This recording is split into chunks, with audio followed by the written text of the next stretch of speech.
Okay, so good evening. It's about 7:02 p.m. November 3rd. And this is the monthly meeting of the Narberth Planning Commission. My name is Adam Crom. I'm the chair. I will quickly call roll. So I'm present. Jennifer Manicon is present. Brian Kinslow. Present. Todd Bressie. Present. Ralph Bierschweil. Present. Heidi Boyce. Present. David Greenberg. He's here. He's outside. Warner. Yeah, he's on the phone. Okay, and then online is Aaron Graves. Hello, everybody. Good evening. Sorry I couldn't be there in person. Okay, did I miss anybody from the commission? All right, and then we have members of staff as well present. Adam Chance from the county and Zano from the borough. And online. That's it. So great. Well, so the agenda has been distributed. What we have scheduled for tonight are announcements and updates from the chair and the Montgomery County Planning Commission staff. Entertain the motion to adopt the minutes from last month that Emily thoughtfully provided to us a couple days ago. And then we have 3 items for discussion. The first one is the recodification of the zoning ordinance. That's policy neutral, or discussion of rewriting the zoning ordinance in general to be easier to use. The second item is to try to conclude our discussion of the 5B zoning district, which is the commercial area on Montgomery Avenue.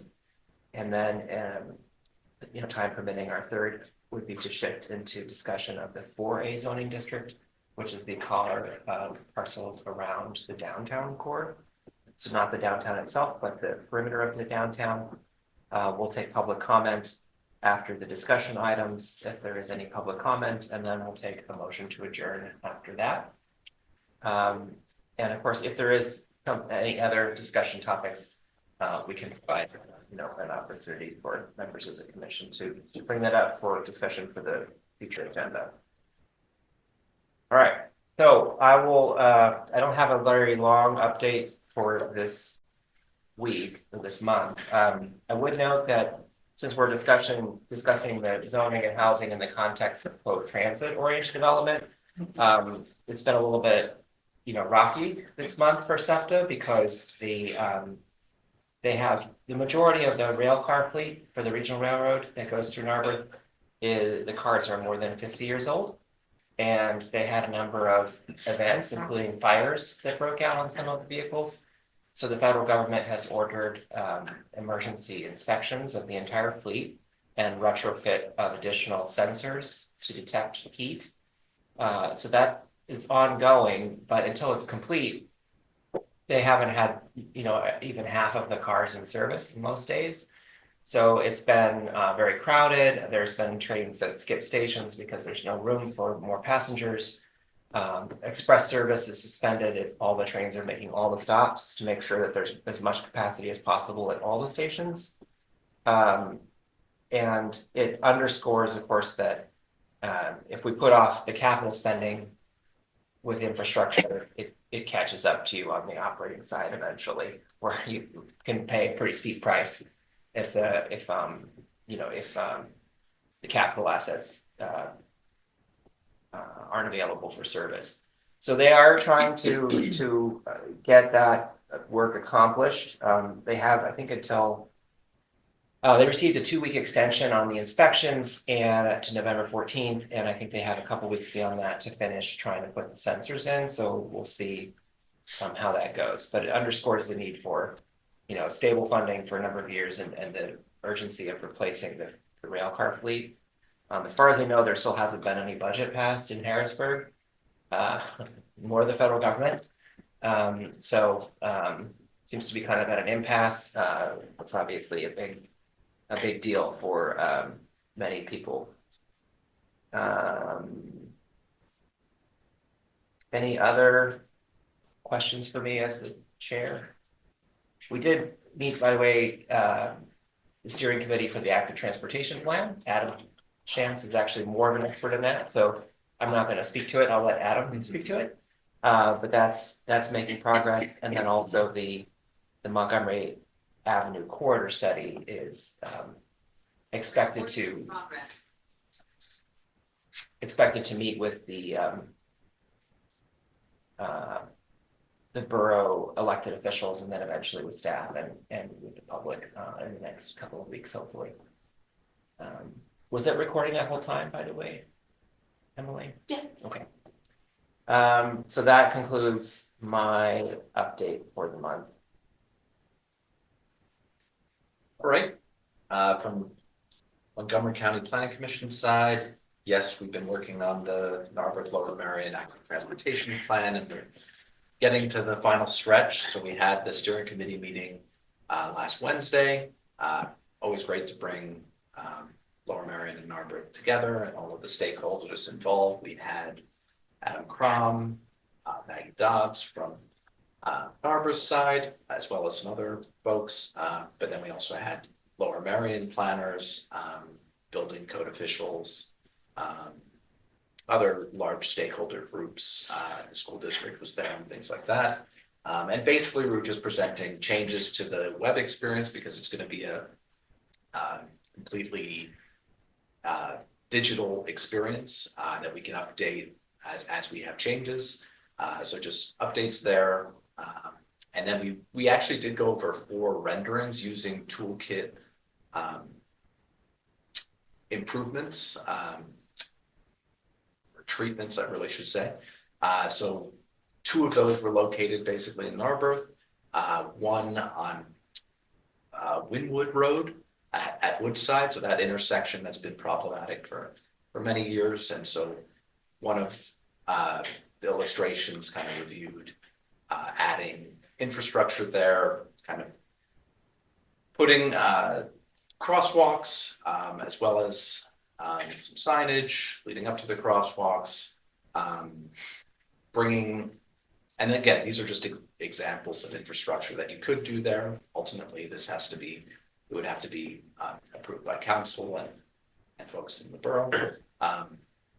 But we also brought out kind of like, we basically just shortened the crossing node and made it so that the turning radius isn't so large going onto Woodside. Yeah, so we reviewed that, then took a look here on Haverford Ave, just at a section right outside Citizens Bank.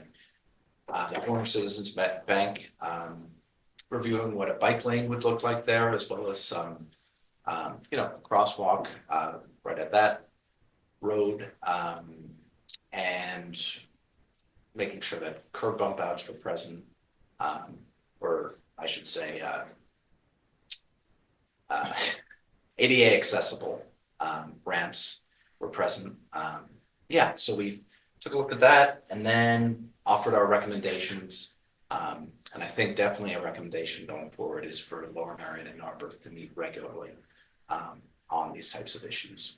And so ultimately, I think the plan will be finalized beginning of next year, and there'll be a public feedback form on the website. We'll share everything out with you as we have it finalized. And then we'll go over recodification later in the meeting. Cool. Any questions? I have a question. Yeah, sure. Excuse me, in addition to like I guess a toolkit, Yes. will the plan actually indicate problematic areas that need to be addressed? Yes. Yeah. So the way it's set up is there's 3 different network maps. One as the infrastructure exists today. 2, a second map indicating any like policies or plans that have proposed infrastructure improvements. And we have a 3rd map, our recommendations that we've heard through the feedback and process. And so the goal is ultimately, as infrastructure is added, we will update those maps, maybe on a quarterly basis. So you can kind of see, like on the recommended network map, you can see all of our recommendations, whether it be at an intersection or what have you, but you can also see kind of in the background, the existing infrastructure that's grayed out. So how fine grained will it be in Narberth? Like, Oh, yeah, you can like zoom indicate in all the blocks way. where there should be traffic calming? Oh, yes, exactly. You can zoom in to specific locations, yeah.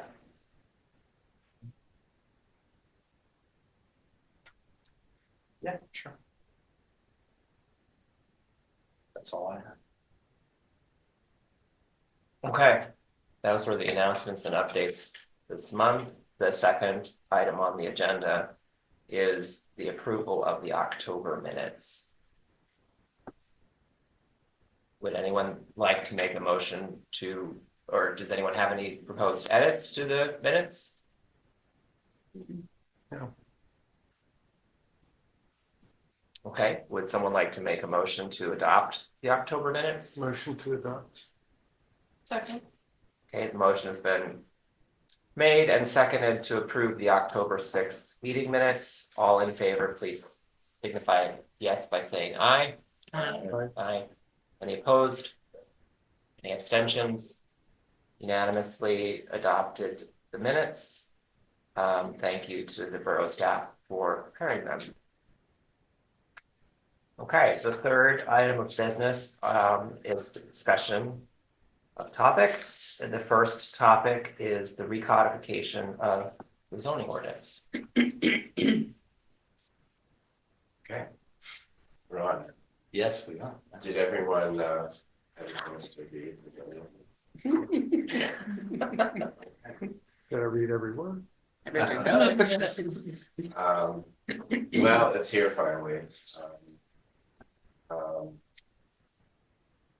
Thanks to Adam for sort of tag teaming on the last month or so. This is a first draft of a way of looking at how to reorganize Northwest zoning code. And I don't know who's online or the audience, but it's always important to say this is a project to reorganize the code to make it clearer and more usable for the public and the staff. It is not an attempt to make any substantive or policy changes in the code. Where we feel there are opportunities for doing that, we've created a separate list and inventory of things we might consider, but what was sent to you, all 125 pages, is really just a reorganization of the code that we have in a way that follows, we think, a better logic than the code is written now, through the accumulation of amendments over the last 8 years or so. I thought it would be useful to sort of give you an overview of it, but really to Adam and I can field questions. I have been invited to attend the next council FNA meeting later this month to also present it to them. And I think at that point, we'll get guidance, maybe informal guidance from council, because it's not the whole council, about what they would, how they'd like to proceed. At the same time, I haven't talked to Maggie or anyone on the staff because I've been away the last few weeks, but the goal was to give this not only to us, but to Kevin Walsh and to Maggie, so that they could take just a kind of random recent application and see if they could actually evaluate the application using the code as organized, sort of give it a little bit of road test. So I assume that will happen over the next few weeks as well. But I think from the Planning Commission, maybe the most important thing is to help you understand how it's organized and get your feedback on whether you think it's effective that way. There's a second level of comments that Councilmember Galdini already read about a third of it and sent back all kinds of notes, which I reviewed before the meeting. They're basically not, they're just sort of technical things that might still need to be worked on. That's a second level of reading, is to read it and say well, I think you missed something there, or that requires a lot more time and focus, and kind of study of the code, but if any commission members want to take that on and pass on comments at that level. The draft you have does have a lot of notes in it. I think Adam and I and Michael think there's still a lot of fine tuning to do. There's like references that I know that I want to verify that we carried over, but we just want to check and make sure they were carried properly. So it's still in progress, but I think this gives you a really good picture of how the code could be working. So I think what I'd like to do is sort of walk through it and then show you, and I could do this online. I don't know if it helps. I think it would. Yeah. Show you a couple pages that kind of encapsulate, the key ideas about how this organizational structure could be used. So could you turn on the sharing? Yeah. I'll send a request. Perfect. I guess speaking a request doesn't help. You have to send it through Zoom. You should be good.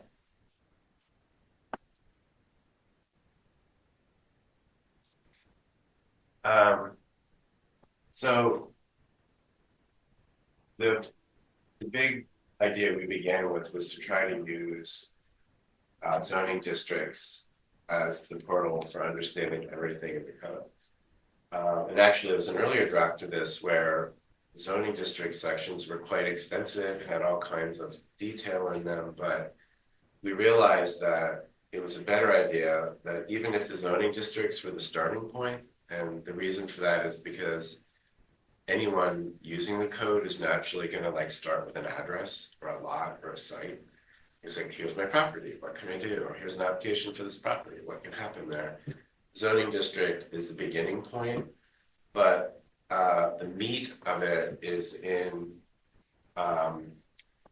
chapter 5, which is called Standards for Building Types, where we've really combined what in the code now are site planning standards, which are sort of planar standards, how do you put your building on the site, and building form standards. Those have all been combined, and they are presented in the context of the building types that we have. Since it's a form-based code, the building type is really the central place now where you go and get information. The zoning district tells you what building types you can do. You go to the building type, and that gives you the information about what you can do on your lot. The code also maintains a separate section, standards for uses. So if you look at the first section, and you look at your zoning district, and it will tell you what uses are allowed, and then you can go to the standards for uses, and there's a table there that explains what can happen in what district, and then rules about the uses, like what can you do as of right, what can you do through special exceptions, conditional uses are all organized there. So that is also a significant act of consolidation, because in the existing code, things like special exceptions and conditional uses are just tucked every which way in the code. You might be reading a section about signs, and all of a sudden it'll say like, but by conditional use, you can have 2 signs. And so we've consolidated all the conditional use, special exception, and also there are other parameters of uses like regulated uses that has to do with things like adult bookstores. There's a point where at council's request, we came up with rules for how much distance there must be between certain uses. That's in there. And then there's always been a section about performance standards for certain uses. Like if you have a bed and breakfast, what are the performance standards? Like you can't have parties after 11 or whatever.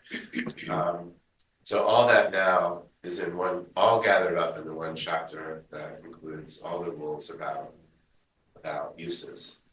So you start with your district, and you go to your uses, and you go to your building types.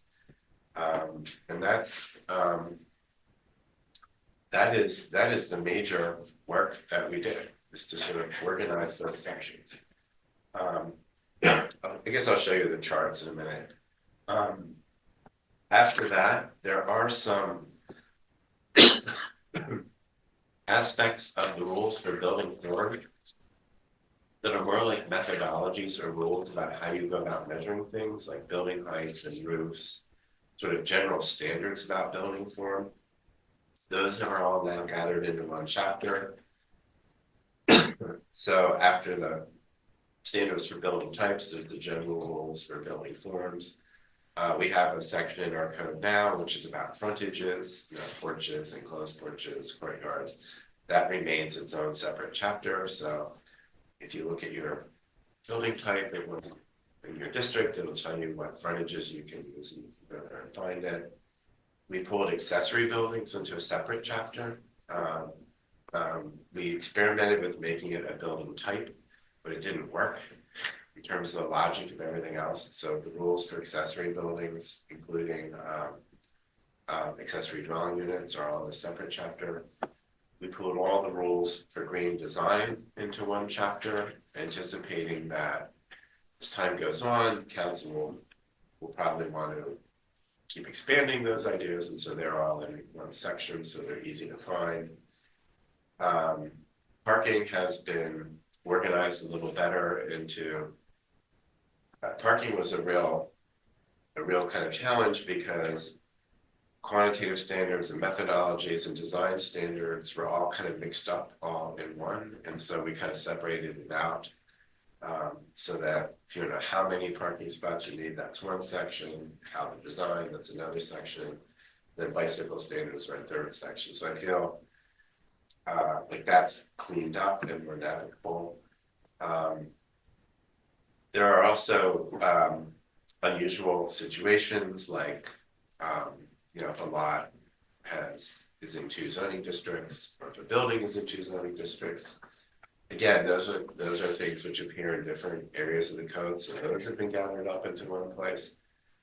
And then all of the rules for non-conforming situations have been placed in one place. I remember when we reviewed 119 Essex, the corner building where somebody went to turn a multi-family house into a dentist office, we just went crazy trying to understand whether certain aspects of the project could be considered non-conforming, because we literally had to look in 5 different places. There was non-conforming rules for building design, for site planning, for land uses, for parking. And so those, again, are all gathered up. And I think that's particularly important because I think we'll want to reevaluate that section substantively. Now that we have the historic district in place, there are a lot of the people don't have as much flexibility to tear down properties and build new ones according to the code. We run into a lot more situations where somebody wants to do something and they run into non-conforming situations because a lot of the houses are already non-conforming. So I think that will help us at some point in the future figure out whether those rules are really working well. And then the rest of the code is really to be left the way it is. These are technical sections like how the code is administered, sections about lighting, trash, signs, fences, and walls. Those don't really, those haven't really been amended over time in the way that makes them difficult to follow the way the other sections have. And so it seems best right now to leave them the way they are. So I want to show you, I think I'll show you 2 or 3 pages to give you a sense of this. The first one I want to show you, and definitions were moved to the front. I think one thing to consider, and one thing, Adam, I don't think we did, is one of the things I think we have to do is look to see where there's actually code-like standards in definitions that really belong in the code as opposed to in definition. I think that's sort of passive. Yeah, to take. Michael brought that up. But I think,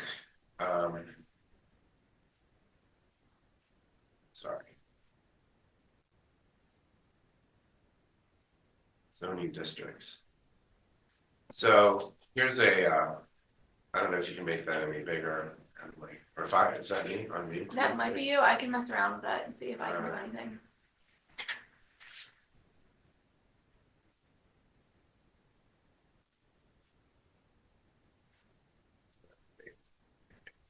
That's great. So, this is how a zoning district is set up. It has a description, which is currently in the code. This might need to be edited. And then the next thing it does is it basically lists the uses that you can have there. And then it lists the building types you can have there. And the things that are highlighted in green, Adam and I have been going through and making internal cross references. So like cottage is permitted. We're not going to have the rules for cottages there, but we'll have the cross reference. You go to 500, 502, and you find the rules for cottages. So it's an easy. Will those be hyperlinked in the document They itself? will be, yeah. It's possible to do that. We were told, and so that would That'd be a nice that feature. would be useful.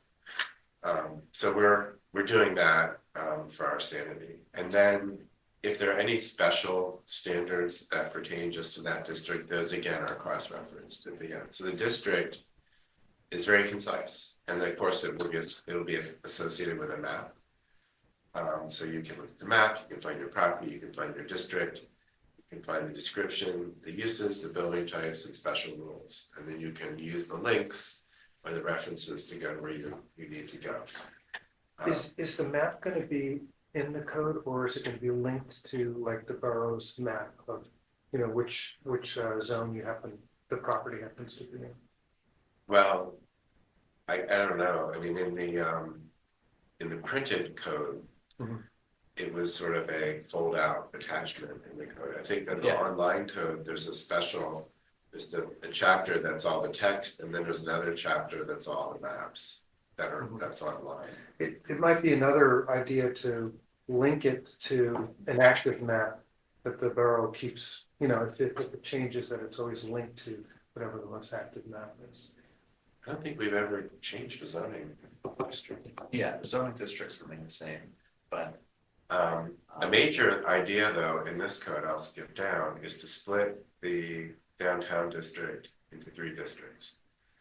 And what we're calling here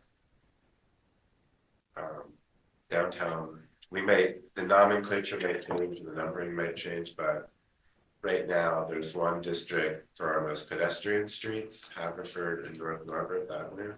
And that's because we found that within the 5A district, there are actually different rules depending where you are in it. And they're generally consistent. You know, there's some for Windsor, some for Haverford, and the rest of the area has the basic rules, right? So we sort of divided it into those 3 areas. So in the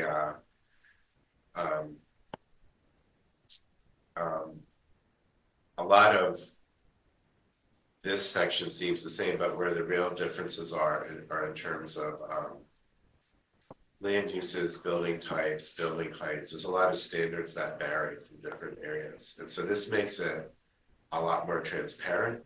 You know, again, you can look at a property on Windsor Avenue and find everything you need to know by looking here, instead of somehow knowing that buried in the code, there's a conditional use for Windsor Avenue that is, you know, which is actually the whole driving force behind what you can do there. So they're all cross-referenced here, all the things you can do.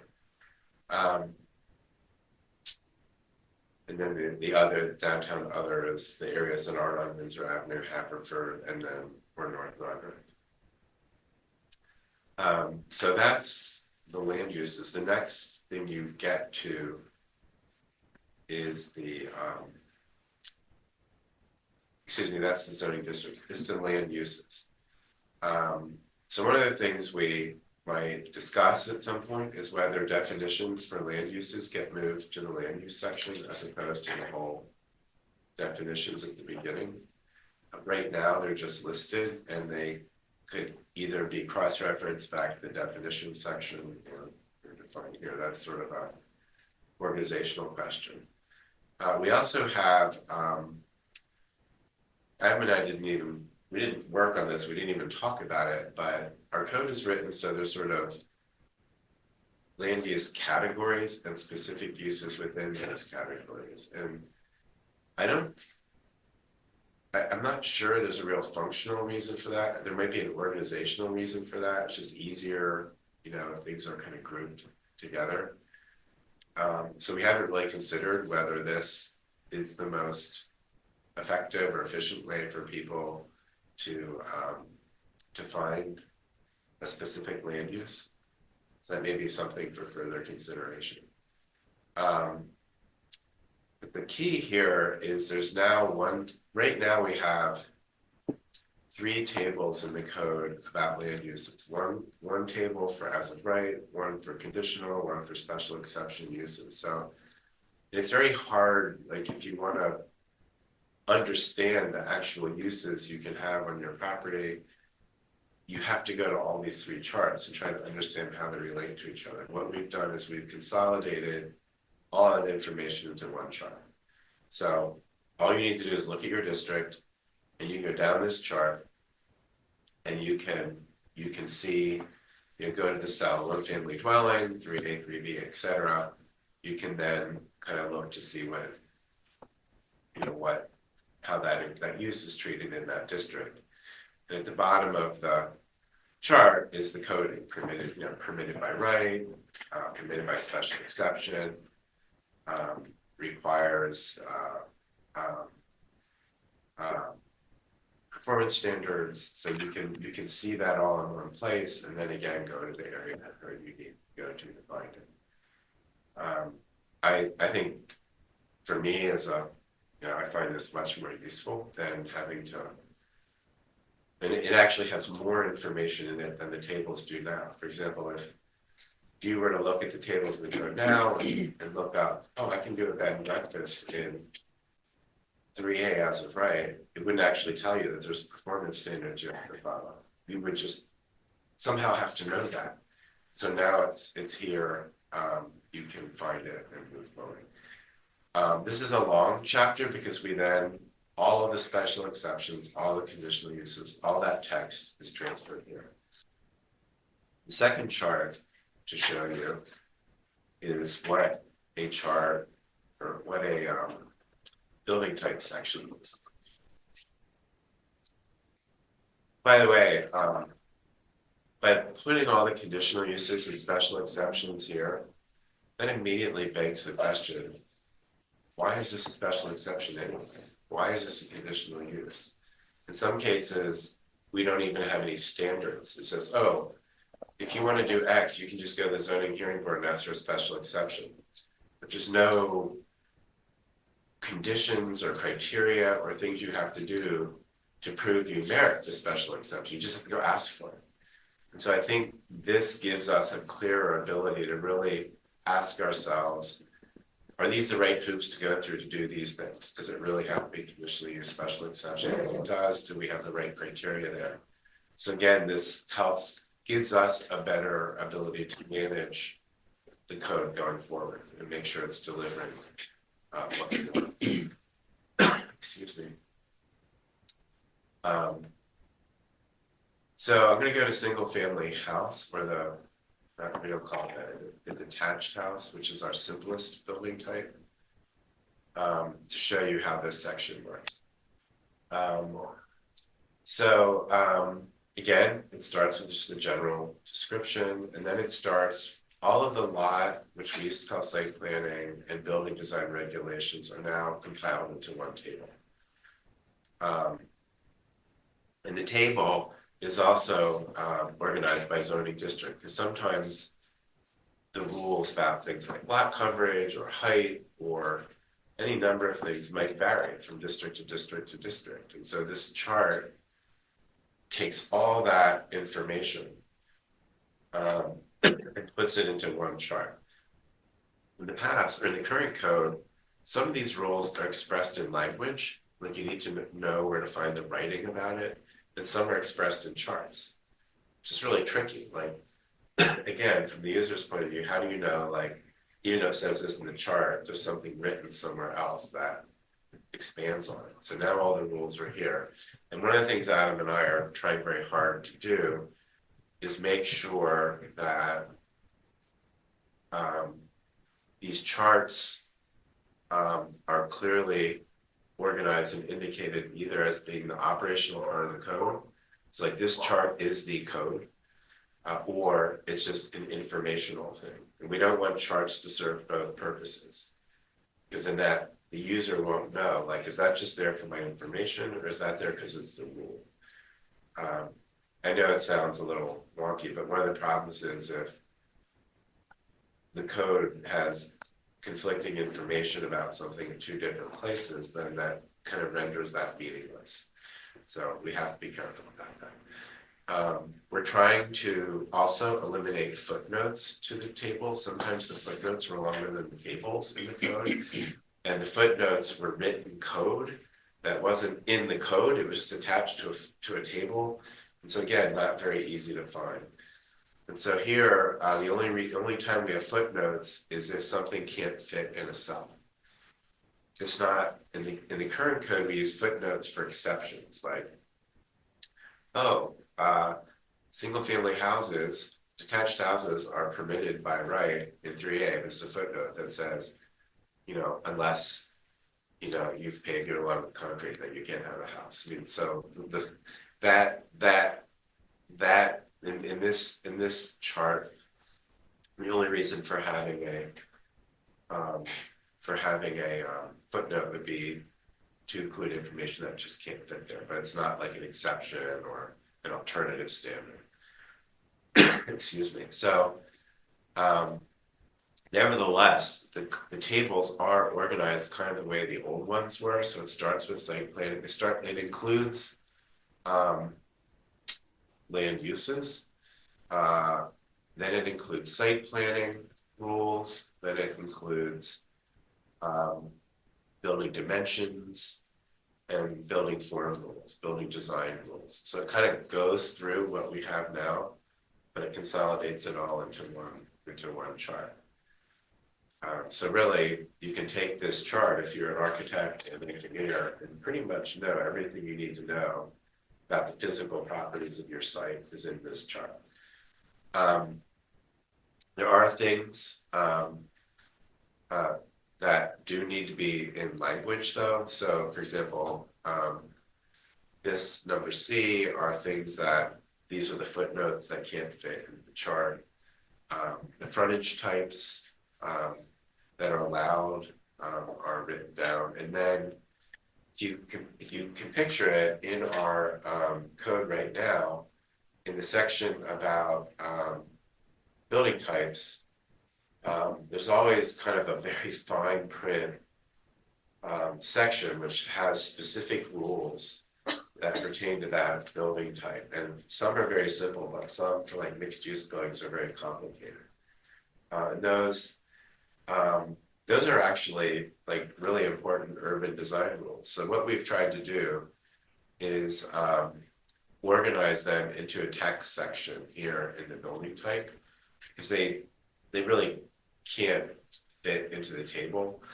And what we've tried to do is in each building type use a standard organization for that, so that it's a little easier, to understand what's there and to compare from building type to building type. So for example, here you see site standards, facade standards, roof standards, porch and deck standards, with these sections for twins. So we're trying to keep that organized in a standard way. But really, if you think about it, the land use chart, the building type chart, and the list of zoning districts, you pretty much have what you need to know what you can do with your property. So I think that is the overview I'd like to offer. Adam, is there anything I left out or? No, I think you were pretty comprehensive. Yeah, but the idea is that you can easily go from each section with cross references. Let's discover, there's a conditional use. We'll take you to the conditional use that it is, same for special exception. But the majority of the site planning information is in the building type, which makes sense for a form-based code. So. Adam's here to answer any questions you have. Yeah, no, certainly. Yeah, Scott, you just went through that. Um,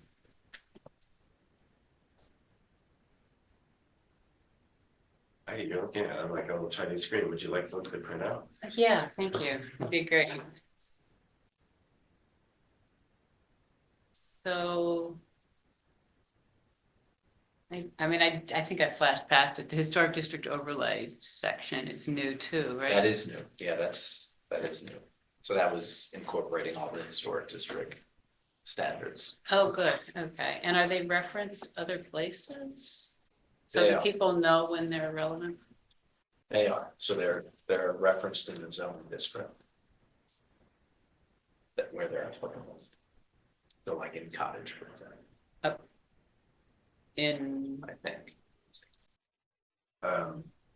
That was a really tricky thing to work on, right? yeah, that's one of the reasons I'm bringing it up, because it's so critical. People don't realize it's there. Maybe, I don't know. That's what I want to make sure. Well, it's listed as a district, but it is a district. Oh, it is a district, yeah. And within the district, it lists all the particular rules that apply there. We tried to organize it the same way we would any zoning district. So it starts with description, it starts with permitted uses, conditional uses, permitted building types, and then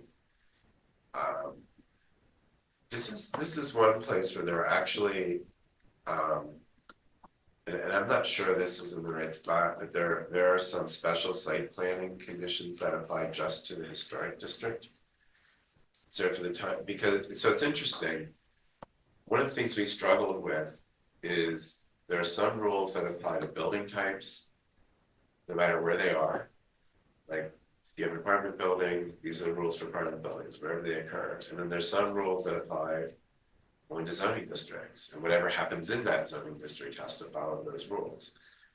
And it became really hard to kind of pull out those things and figure out where they belong. There are some rules about site planning and about particularly site planning, I guess, that pertain to the historic district that are not part of conditional use. And so the only place we can think of putting them is actually in the historic district section. So as with all districts, there is a section called special provisions for this district, and it lists the site planning provisions that are particular only to the historic district. And those relate to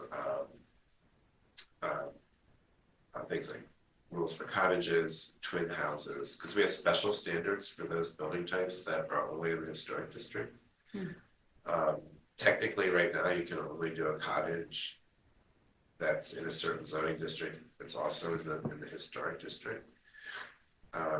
It has the historic district has special rules for how you can subdivide properties, which might ultimately belong to Saldo, but for now it's here. And then we have, because of 146 Merriam, special rules for 3-block lots in historic districts. And I couldn't think of where else to put them. And most logically, they belong here at this point. That may be something we need to look at a little more carefully.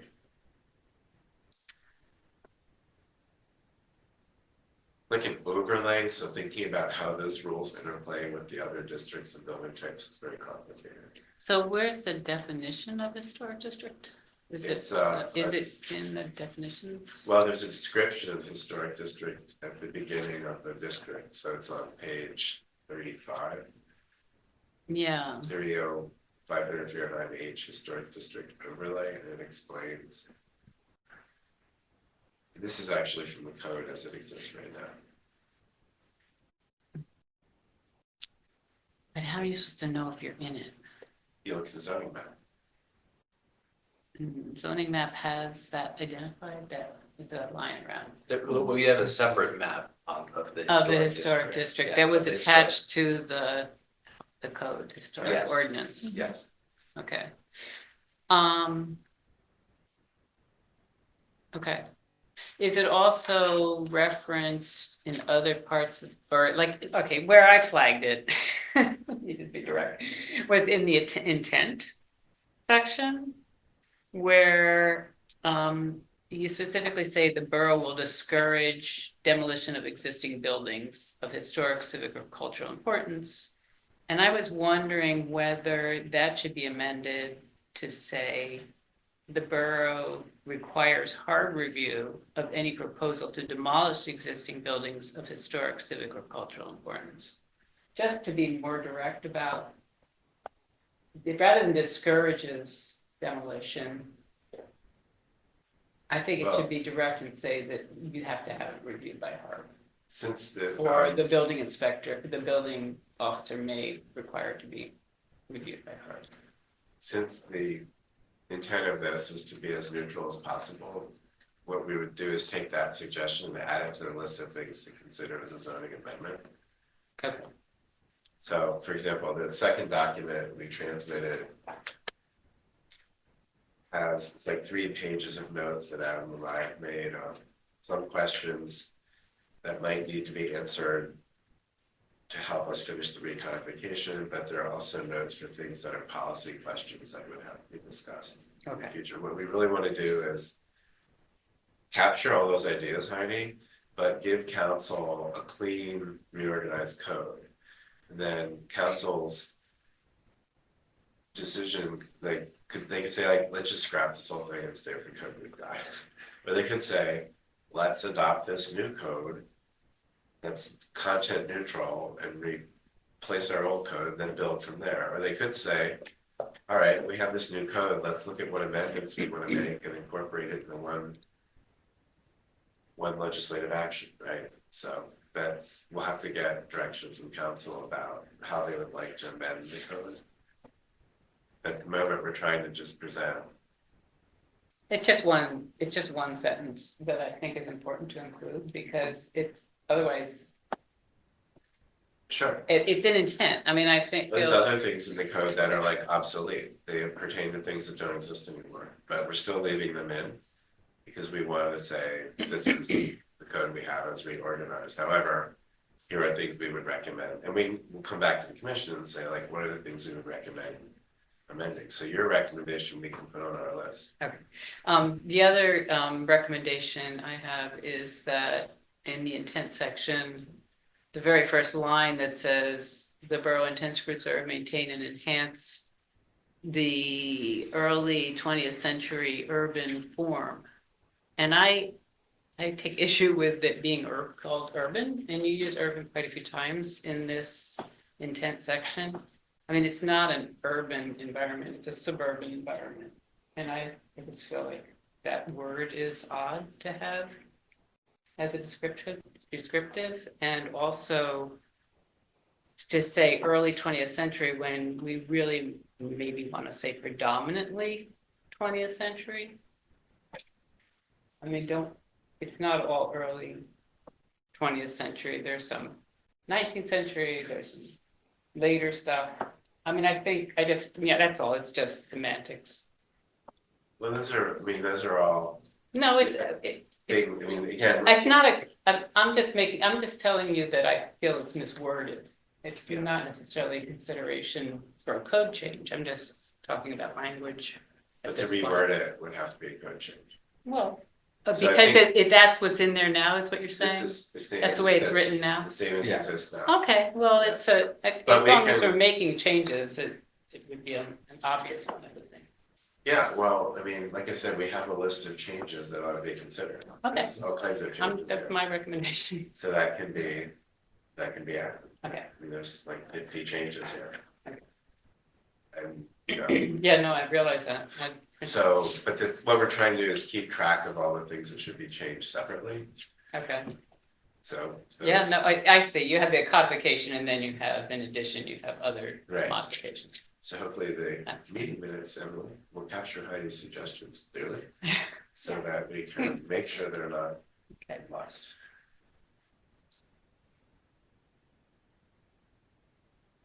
So you're presenting this to the FMA committee? Yeah, their guidance. Right after the third Thursday, as of this month. Someone can do the math faster than me. November 20th. Jim's already invited me. Perfect.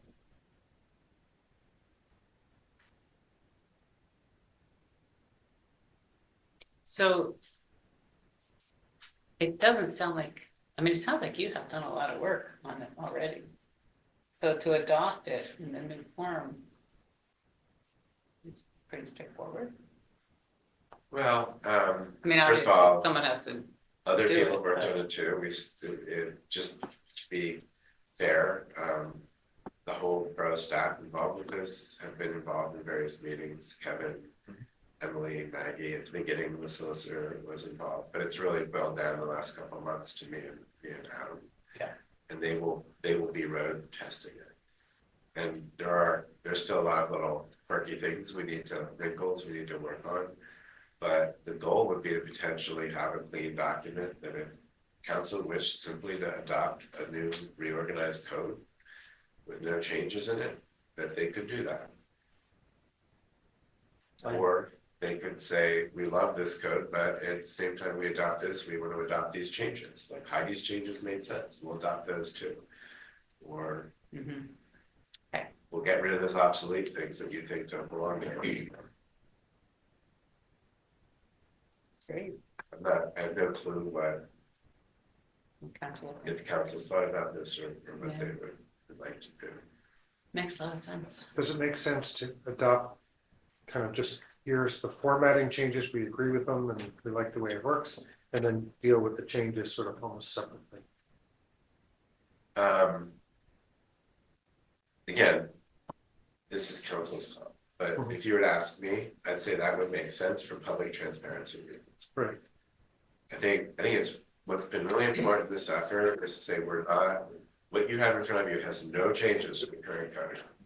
Right. Because the minute the public thinks we're trying to slip in a change here or there, then it may not ever get anywhere, right? And so I think what's important is to say, here's a reorganized code. It's exactly the same code as we have now, but it's just reorganized. And then this document here has 20 changes we would like to make to that code. You can adopt one, then you can adopt the other. But to make it clear legislatively, that's what I would suggest, because I really think that public transparency is important here. And I mean, you've been working with Kevin on this too, Kevin Walsh. And I mean, I assume a lot of this is for his benefit, to make it a lot easier for him to. The whole goal here is to make it easier for the people who have to use the code. Yeah. That includes staff, Kevin, Maggie, Emily, who have to work with applicants. It includes applicants who have to look at the code and figure out what they can do with their property. But it also is policymakers like us and like council. So that's why I was stressing things like, now that all the conditional uses and special exceptions are out in the light of day, we could actually ask, like, do they need to be there? Or do they have the right, because of the way they're buried in the code, it's almost impossible to really evaluate them. So I think it'll help us make decisions and recommendations. It'll help council, it'll help applicants, it'll help staff to have a code that's more logically organized. It'll help the community. It'll help the community see better what's in the code. Right now, you have to be real, someone who's dived into this to understand like where the little things are.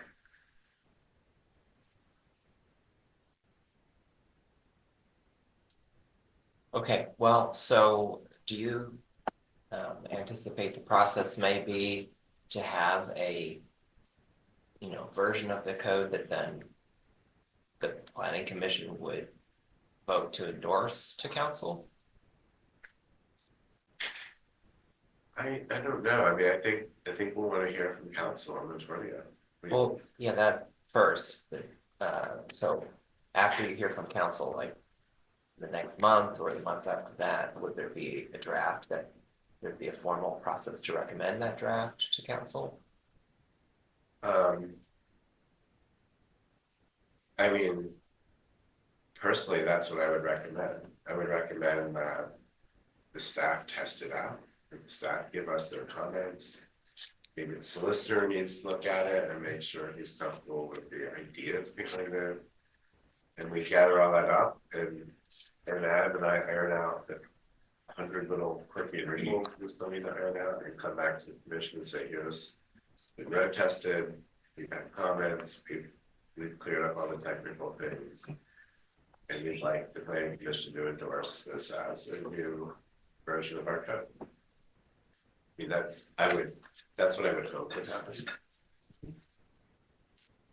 And at the same time, I think we'd want to bring forward the list of possible amendments to the code, or at least the list of topics that should be addressed through amendments. Like some amendments, like the ones Heidi suggested, would be fairly simple, try out new text and suggest an amendment. Some of the other amendments might require discussion. Or might, should the houses on the south side of Essex be 5A or 4A? Maybe we'll talk about that today. I don't know. Yeah, that's a more meaty.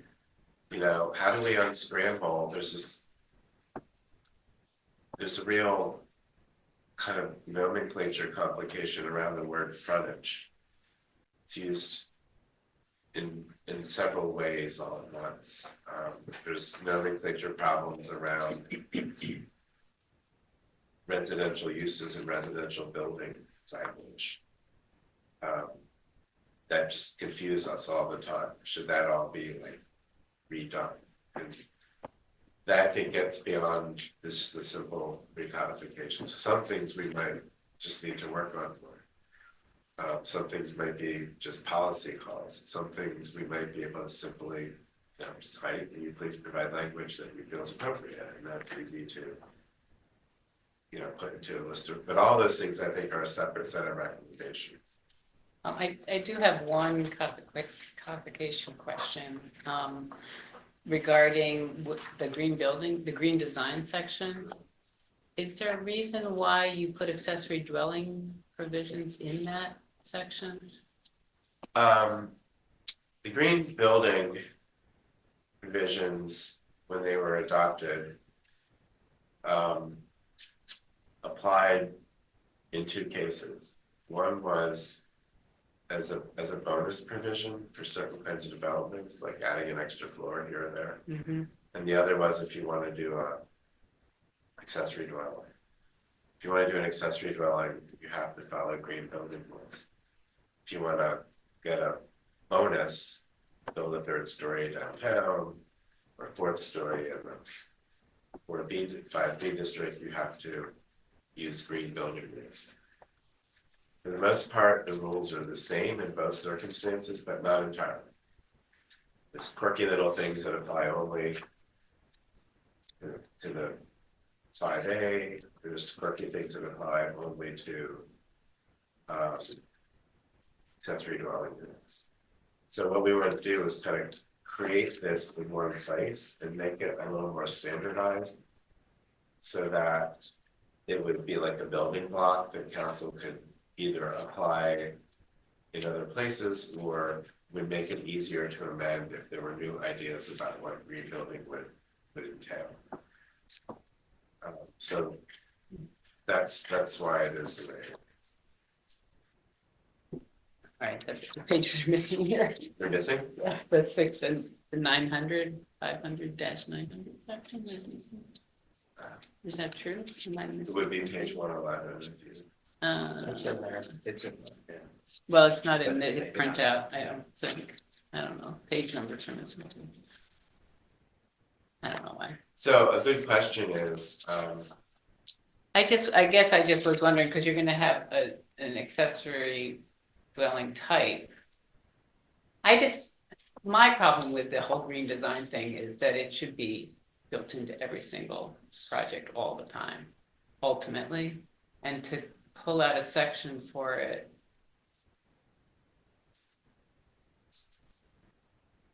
I think it's not bad to have a section on what green design is or what the intent of it is or something, but to then call out building types. I understand what you're saying, that it's a special, you know, you can only allow to have an is what you're saying is an accessory dwelling unit if it is following the rules of green design. I just feel like it's an odd place to put. So those are just the green building design standards. Yeah. For those accessory dwelling units, there are other standards for accessory dwelling units. Which is Accessory why I dwelling wonder units. why it's not just in there. Yeah, I mean, then That's a then question for describe what organization. green design standards are, and you're saying they're different for accessory dwelling units. I'm not sure why that would Well, be. because there's rules for 5A, which allow you not to have, to use gas for restaurant use, that doesn't apply to accessory dwellings. I don't know. But that's already self-enforcing because an accessory dwelling unit is not a restaurant. Yeah, exactly. So I Well, feel okay, like so I it's mean, not. there's, you know, there's gonna be more opportunity to review the draft. I think that, you know, Todd will, and Adam will present to committee of the council, get some direction, maybe continue to give shape to the document, and then eventually what we need to do is as a body, probably endorse the new version. I'm not sure that a slate of amendments is ideal, but I'm not sure I have a better idea either, as opposed to if we're basically gonna excise the entire zoning section and then just drop in a new one. You might wanna do that all at once, but, if there's, you know, some of these changes are minor, but different changes to make. Anyway, so we'll continue to keep us on the posted on how we wanna proceed with, you know, further editing and, feedback and, ultimately recommendations. All right, any other comments on zoning? Recodification? Thanks so much for the effort, and I do think you gotta hold us to the homework assignment here eventually of maybe not reading every draft cover to cover, so because that would be a lot of reading, but the at some point, I think, you know, there does need to be sort of a table read of the whole thing. Okay, so the next item on the agenda is the 5B zoning district, which is the Montgomery Avenue zoning district. Let's see if I can share my screen in a second here. And my question is, you know, are we going to send a formal set of recommendations about 5B to council? And if so, to agree on on what they are. So the 5B zoning district is, let me see if I can share my files.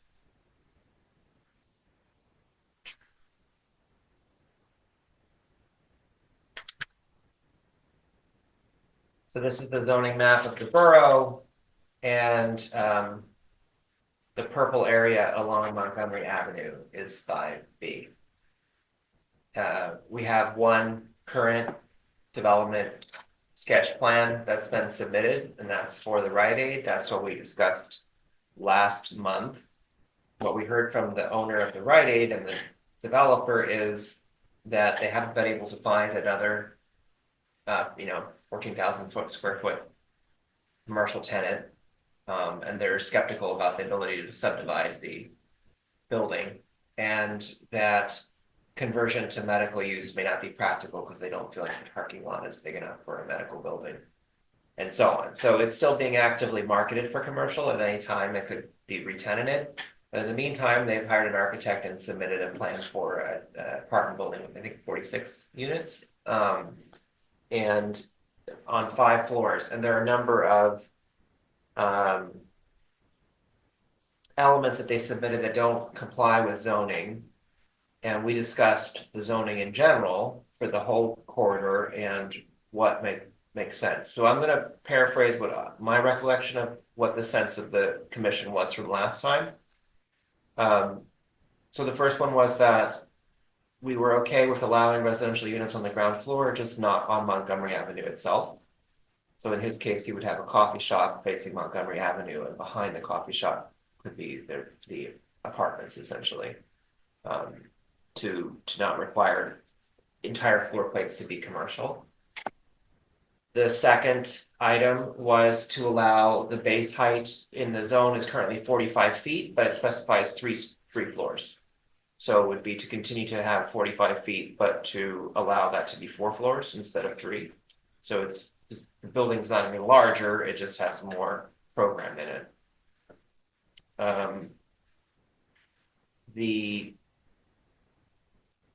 For the 5th story, what we discussed with the developer and as a committee was that the 5th story would have to be set back from the front and rear by a minimum of 10 feet.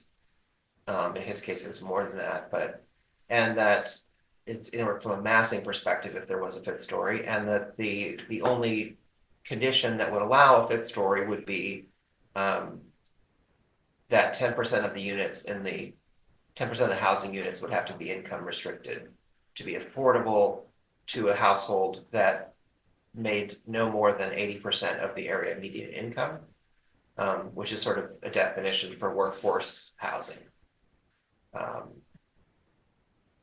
And it's a table that the government puts out continuously for the county of what that number is. So if there's 46 units, that means about 5 apartments have to be income restricted. And so you couldn't rent that apartment unless your income was 80% or less of the area median income. And then the rent and utilities combined cannot be more than 30% of that number. So that's how it works. If we wanted to allow a density bonus for affordable housing for a 5th story.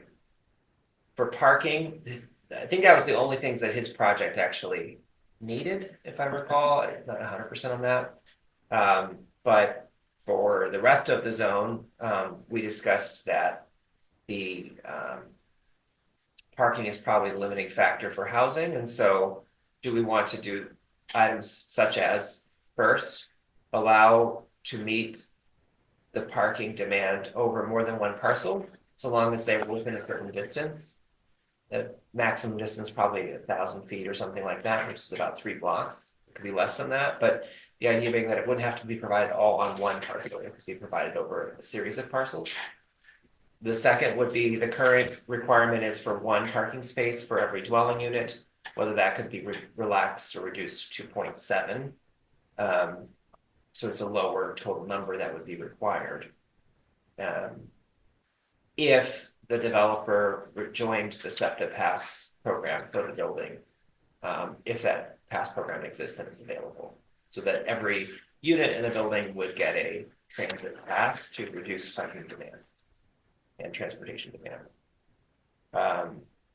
And then we also discussed whether income, like affordable units, would be exempt from the parking requirement, just essentially purely to lower the cost of developing such units potentially.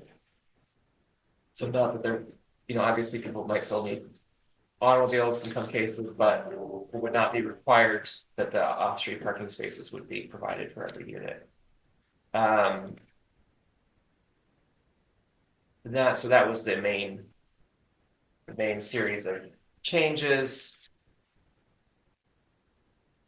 And then visitor parking also would be stricken. That was added, actually wasn't originally required, but to not require visitor parking. Again, can provide it, and then I'll add that because if we did recommend to lower the amount of parking required, we would actually have to make a change to the way that we calculate the maximum amount of parking that's allowed.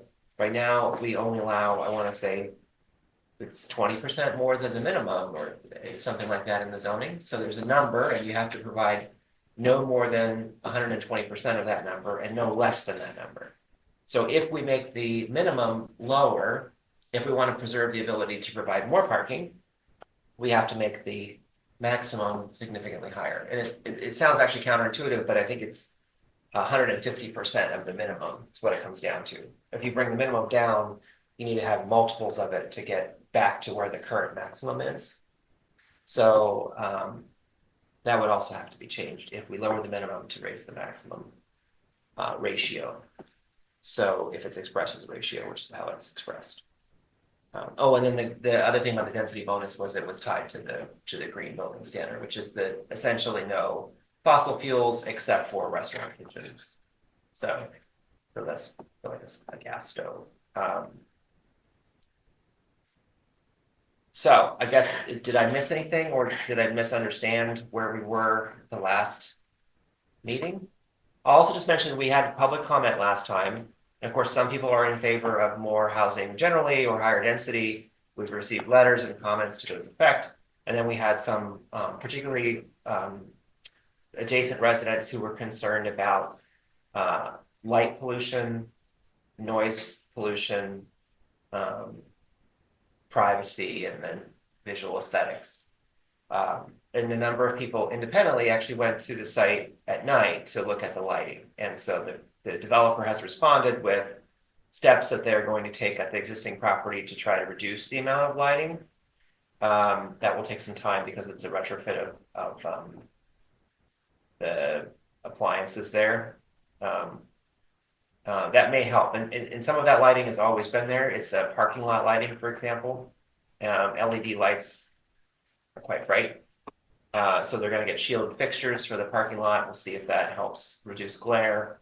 And then the commercial lighting on the storefronts, or the commercial lighting on the apartment building, the sort of business signage is the other source of light other than people's windows. And so that speaks to whether or not we should basically work on our signage standards for commercial structures. The new building would not necessarily have any of those types of signs facing residential areas, right? It would have windows that are illuminated and potentially exterior lighting on the building, architectural lighting, but not commercial signs.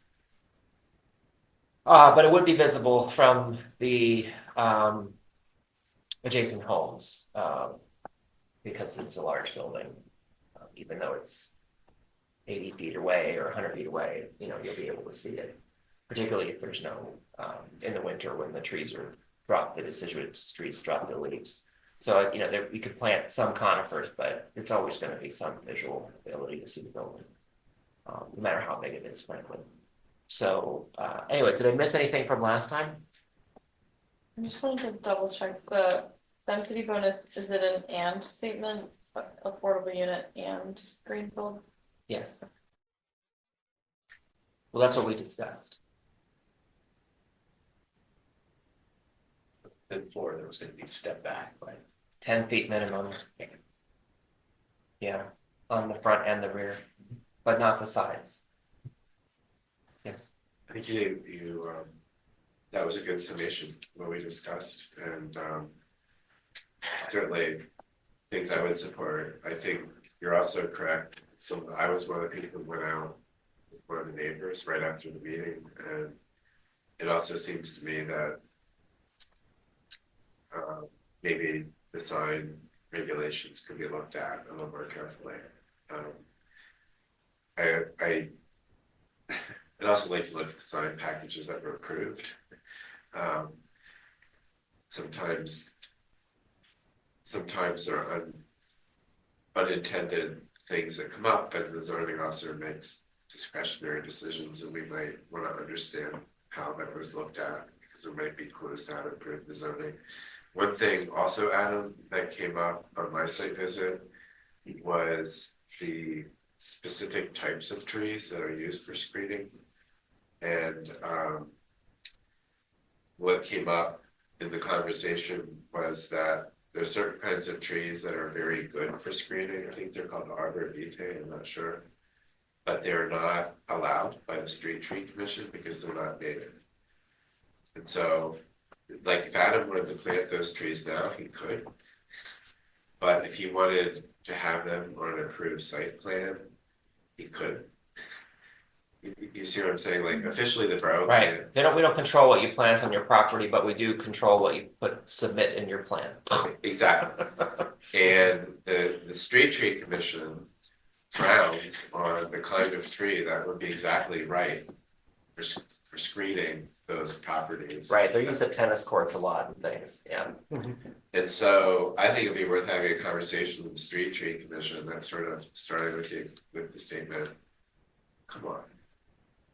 Well, or If there is essentially a some- category, Ask them for like, what recommendations. what you're suggesting. I actually talked to one of the commissioners and I don't know that they have, I don't know if they have any evergreens to recommend.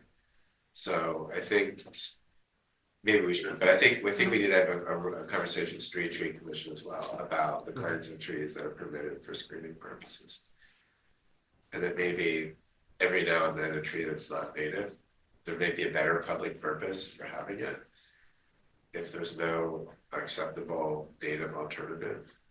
There's probably that particular tree too, I'm not sure how tall it gets. I mean, there's a lot of, trees are complicated in terms of how well they'll survive over time and how big they get and what the risks may be of a particular tree. But the point being that the Street Tree Commission or the Shade Tree Commission right there implies that we're either creating trees for shade, which is great, or we're creating trees for the streetscape, which is great. But in this particular application, what we're looking for is more of a screen or a buffer for separation.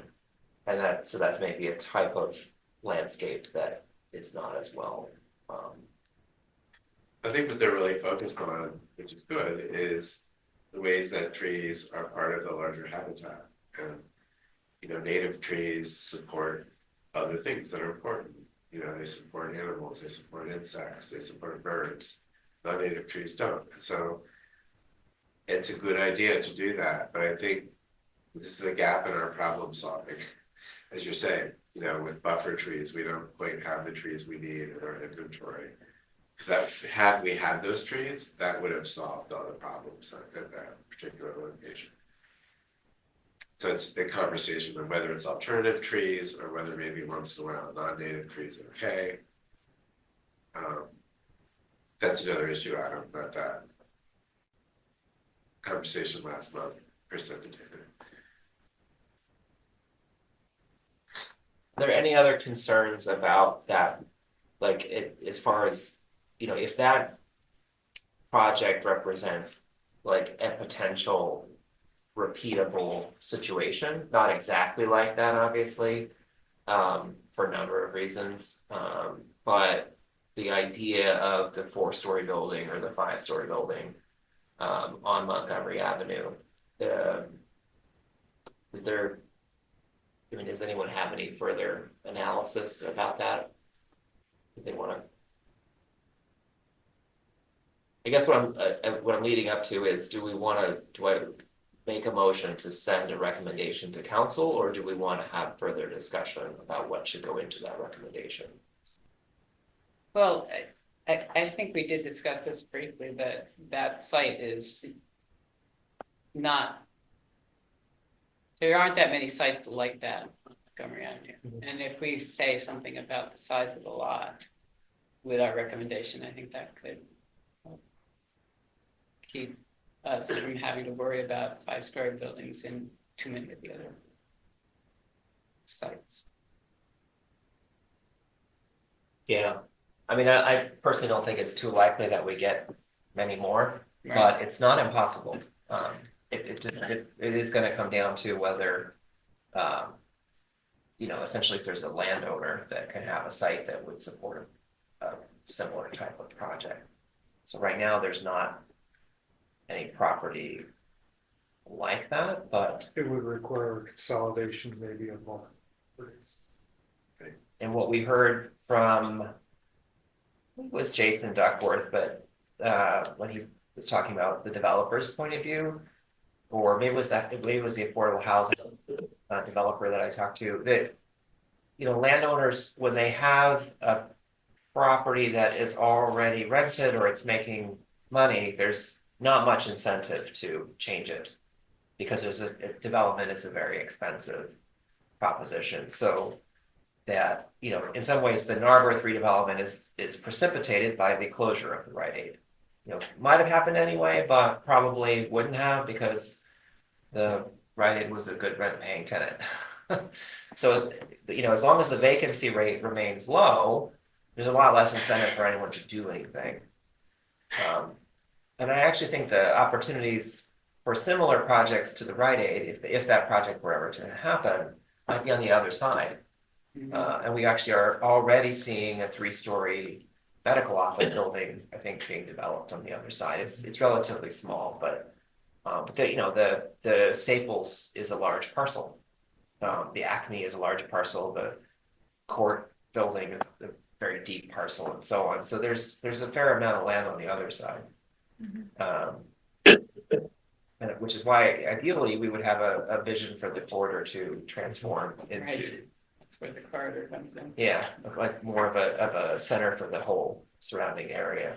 Yeah. In particular for the Lower Marion side, that this is that they support the businesses on that corridor. Yep. To answer your question, Adam, I would support submitting the summary you just provided as a recommendation to council with the provision that we feel that there could be further looking at issues of signage and screening.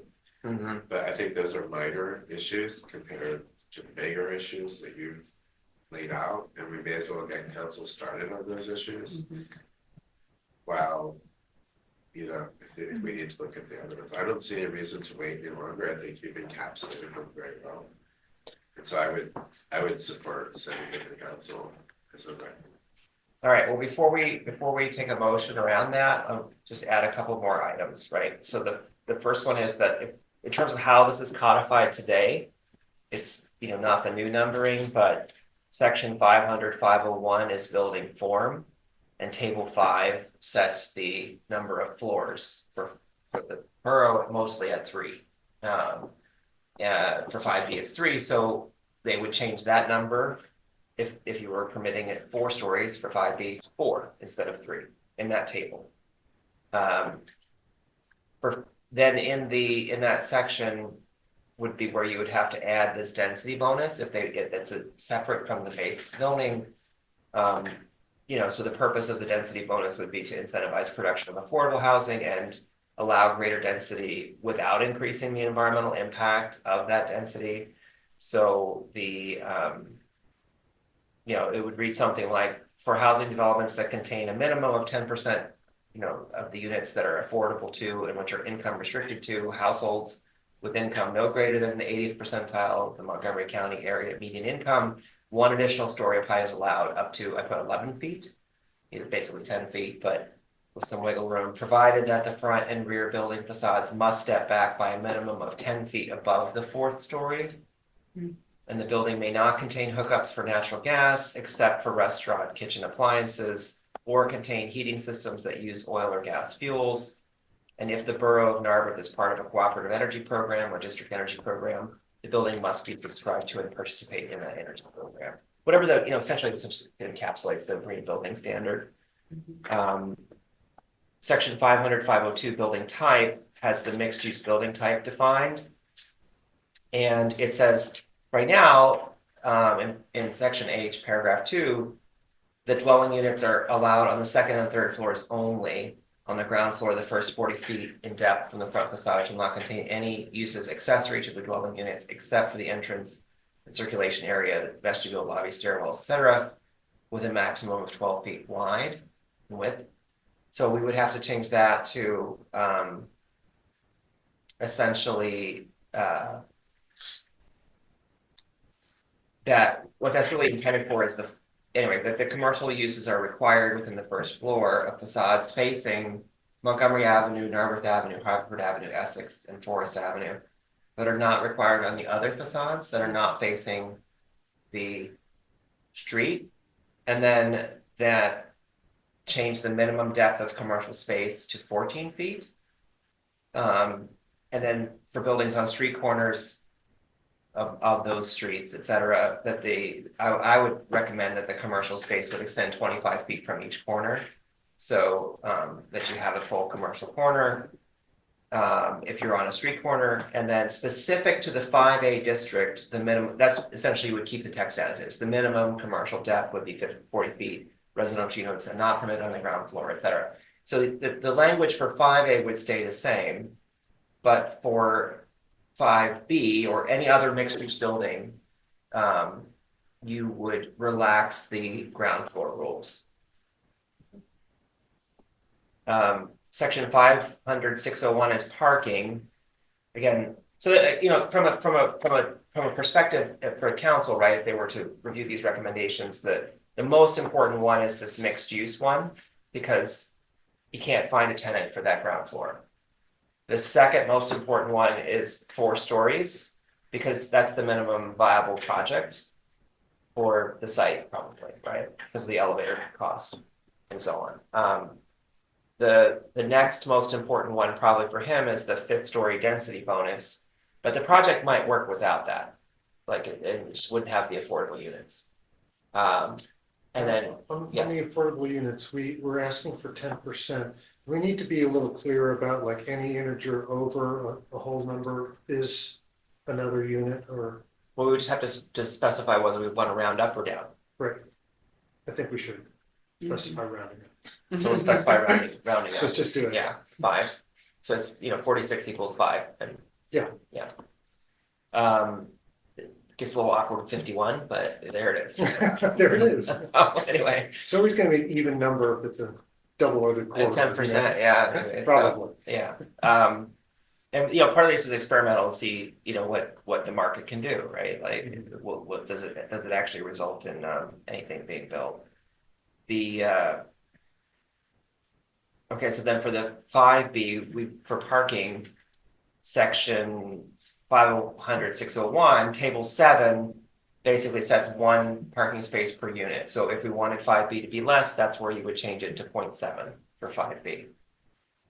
And you could add the footnote or the proviso, or it could be 1 with a footnote, 0.7 if you, you know, but only if you subscribe to the SEPTA program, if that program is available, right?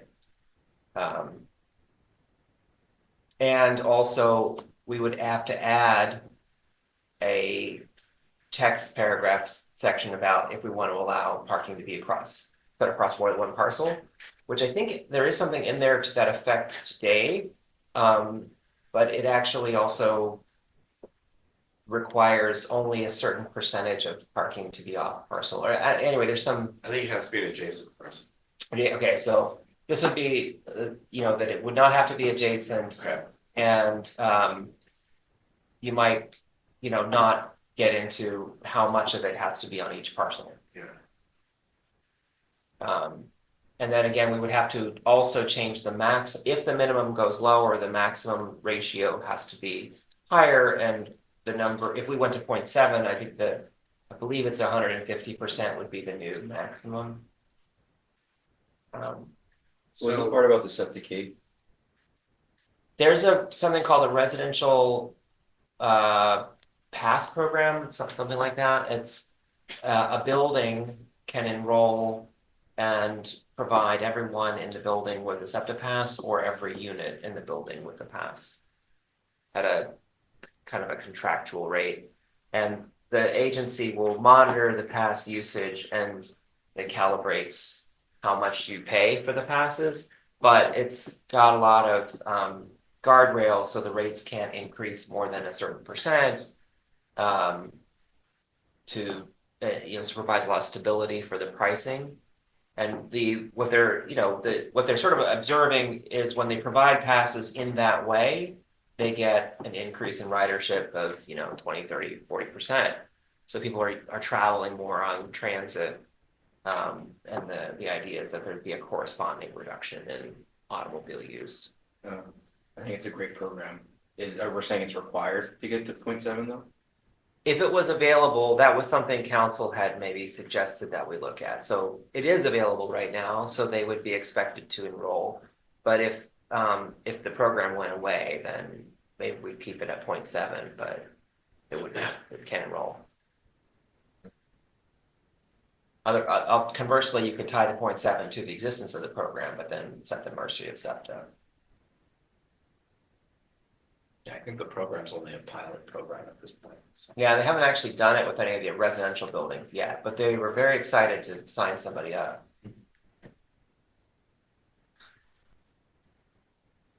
There's another added provision in the green building, which states that a building has to be built according to the most recent it was the IECC building code, even if it hasn't been adopted by the state. We had a couple of years back, and you guys, this is your field, not mine, but apparently sometimes there's a discrepancy between the most advanced building codes and what the state will allow municipalities to adopt. So you can't like adopt a code As that the state base will- code. Yeah, the base code that we're allowed to adopt is not always the best code, especially from a sustainability point of view. And so, but what we can say in a bonus situation is you have to adopt that best code, which was, we debated this months and endlessly, but it seemed to be a better approach than like dealing with lead or things like that. So that's in the green building too. And so that, what I was gonna fold it into a larger point is often what we've done is written to council about our policy recommendations. And once we got the policy recommendations agreed to, then we would actually codify it. And that would be someone on the planning commission working directly with the solicitor to codify it. So I don't feel like, I guess what I'm saying is I don't feel like you need to Keep going through the entire code. think through the actual codification process. I think Okay. we can maybe just get an agreement on the policy that the plain language that you said a few minutes ago, and then to work with the solicitor to figure out how to fold that into the code. It's usually been 2 steps. All right, would someone like to make a motion to that effect? I do. Is there a second? Second. Okay, so the motion has been made to pass to council the policy recommendations that we went through about building massing, uses, parking, and so on, affordable housing and density bonus and so on. As we listed them, and there's been a motion and a second. So what we'll do is we'll vote all those in favor, any opposed, any abstentions. Okay, so all those in favor of Todd's motion to pass along to council the 5B policy recommendations for zoning, please say aye. Right.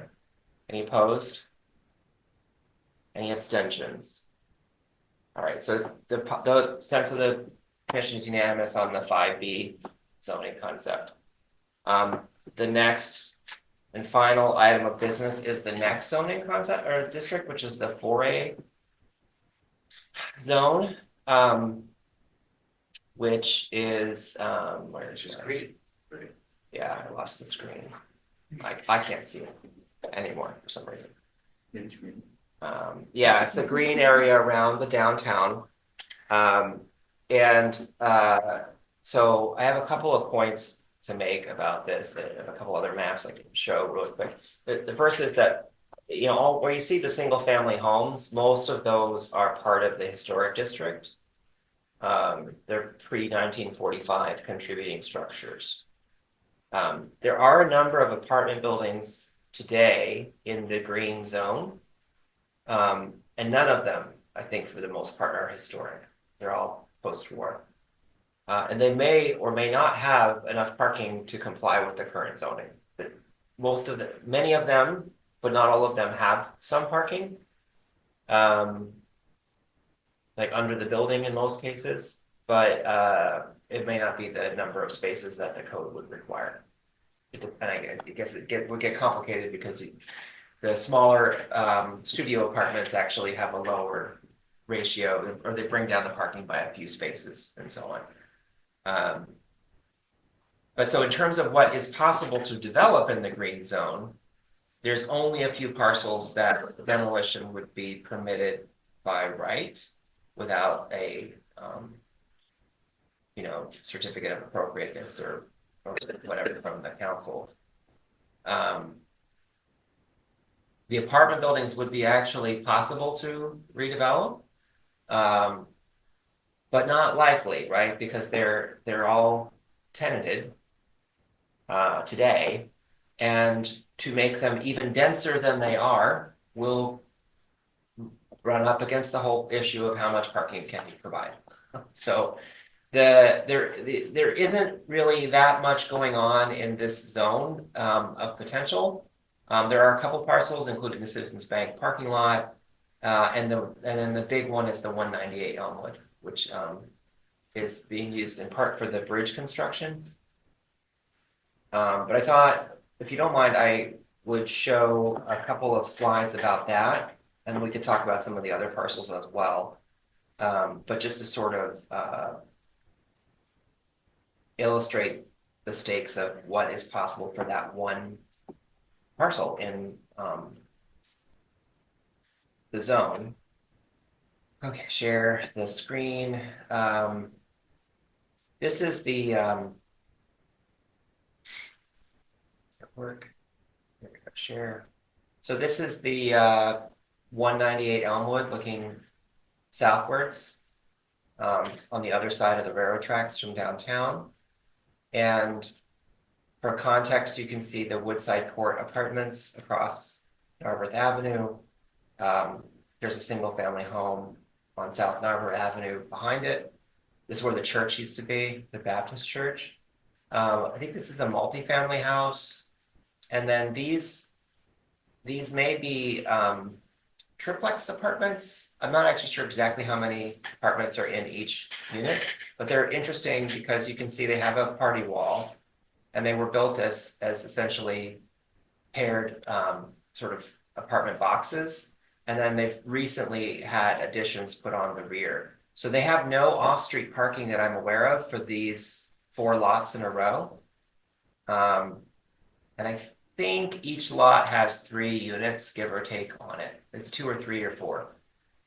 So it's an interesting typology because it's a mixed-use building where they have exterior doors for the different units. So it's not. That mixed use, it's multi-family. I'm sorry, it's a multifamily. Yes, you're correct. It's a multifamily building, but it's not a multifamily house. And it's relatively compact, but again, also no off-street parking. So the what I did is I drew some really, really crude sketches of the 198. So let's see. So so this is that site. Can I present this?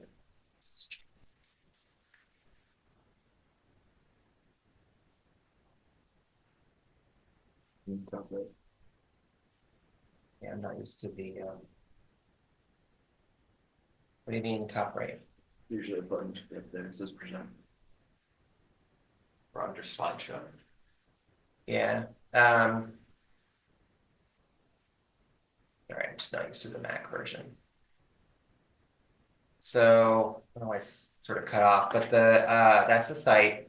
This is the aerial photo of the church, which is what I have in my GS. It's not up to date. So this is when we had Jason come in from Acadia Land Development. One of the interesting things was he had developed townhomes, I think it was, on what he called footprint parcels. So in terms of subdivision, he's not carving the site into a pizza of individual slices, but rather each townhome sits on its footprint as a parcel, but the common yard and driveway elements are owned by the HOA. Which is not sort of like the Rite Aid. Actually, the parking lot is a common element, if you will. So this is just an attempt to show what a 16 or 17 foot wide townhome arrangement would get you, potentially with rear loaded parking with one driveway. And the reason this matters is there's, is just what is the carrying capacity of the lot and how much impervious coverage would there be, or how much lot coverage would there be, and so on. But it may be that townhomes in this zone would make better sense if we had this footprint style of lotting? I don't know. It offers a different ownership model as well, you know, compared to a lot of apartments that we're seeing. So there seems to be a lot of apartment offerings, but not a lot of, say, condos or townhomes. Yeah, and it's sort of like a condo because there's the common element, but you have a house. So Adam, in this scheme, I mean, conceptually, you could decouple the urban form from the footprint lot model, right?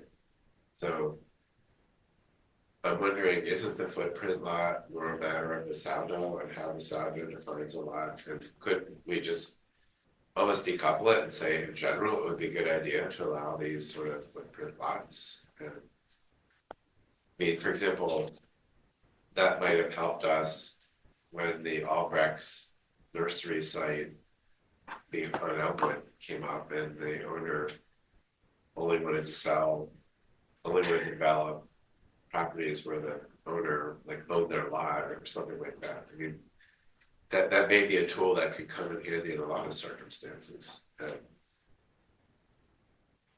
So I'm just wondering, I don't think the idea of having what you call a footprint lot is inherent to this urban design strategy. It's actually an idea that could apply in a lot of cases.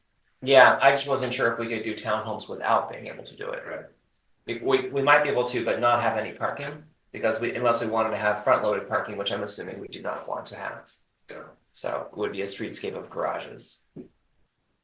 So, and without any parking, you would have up to 7 or 8 homes with no off-street parking. So, which I'm sure the town could absorb, but it would be a lot less stressful if we provided at least some off-street parking. And potentially the site is graded, it drops 10 feet from the highest corner to the lowest. Yeah, so you could tuck under the parking in the rear. That's how the apartment building did it. Yeah, so I think it could be a very clean solution.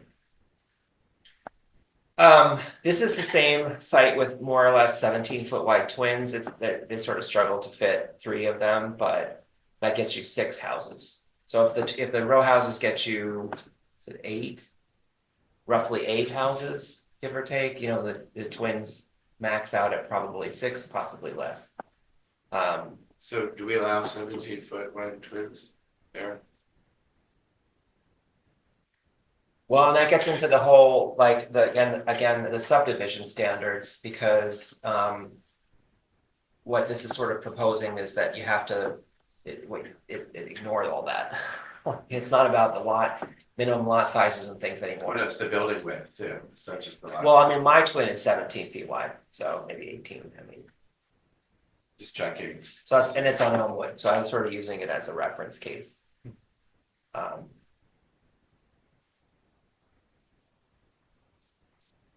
As the minimum. No minimum building width?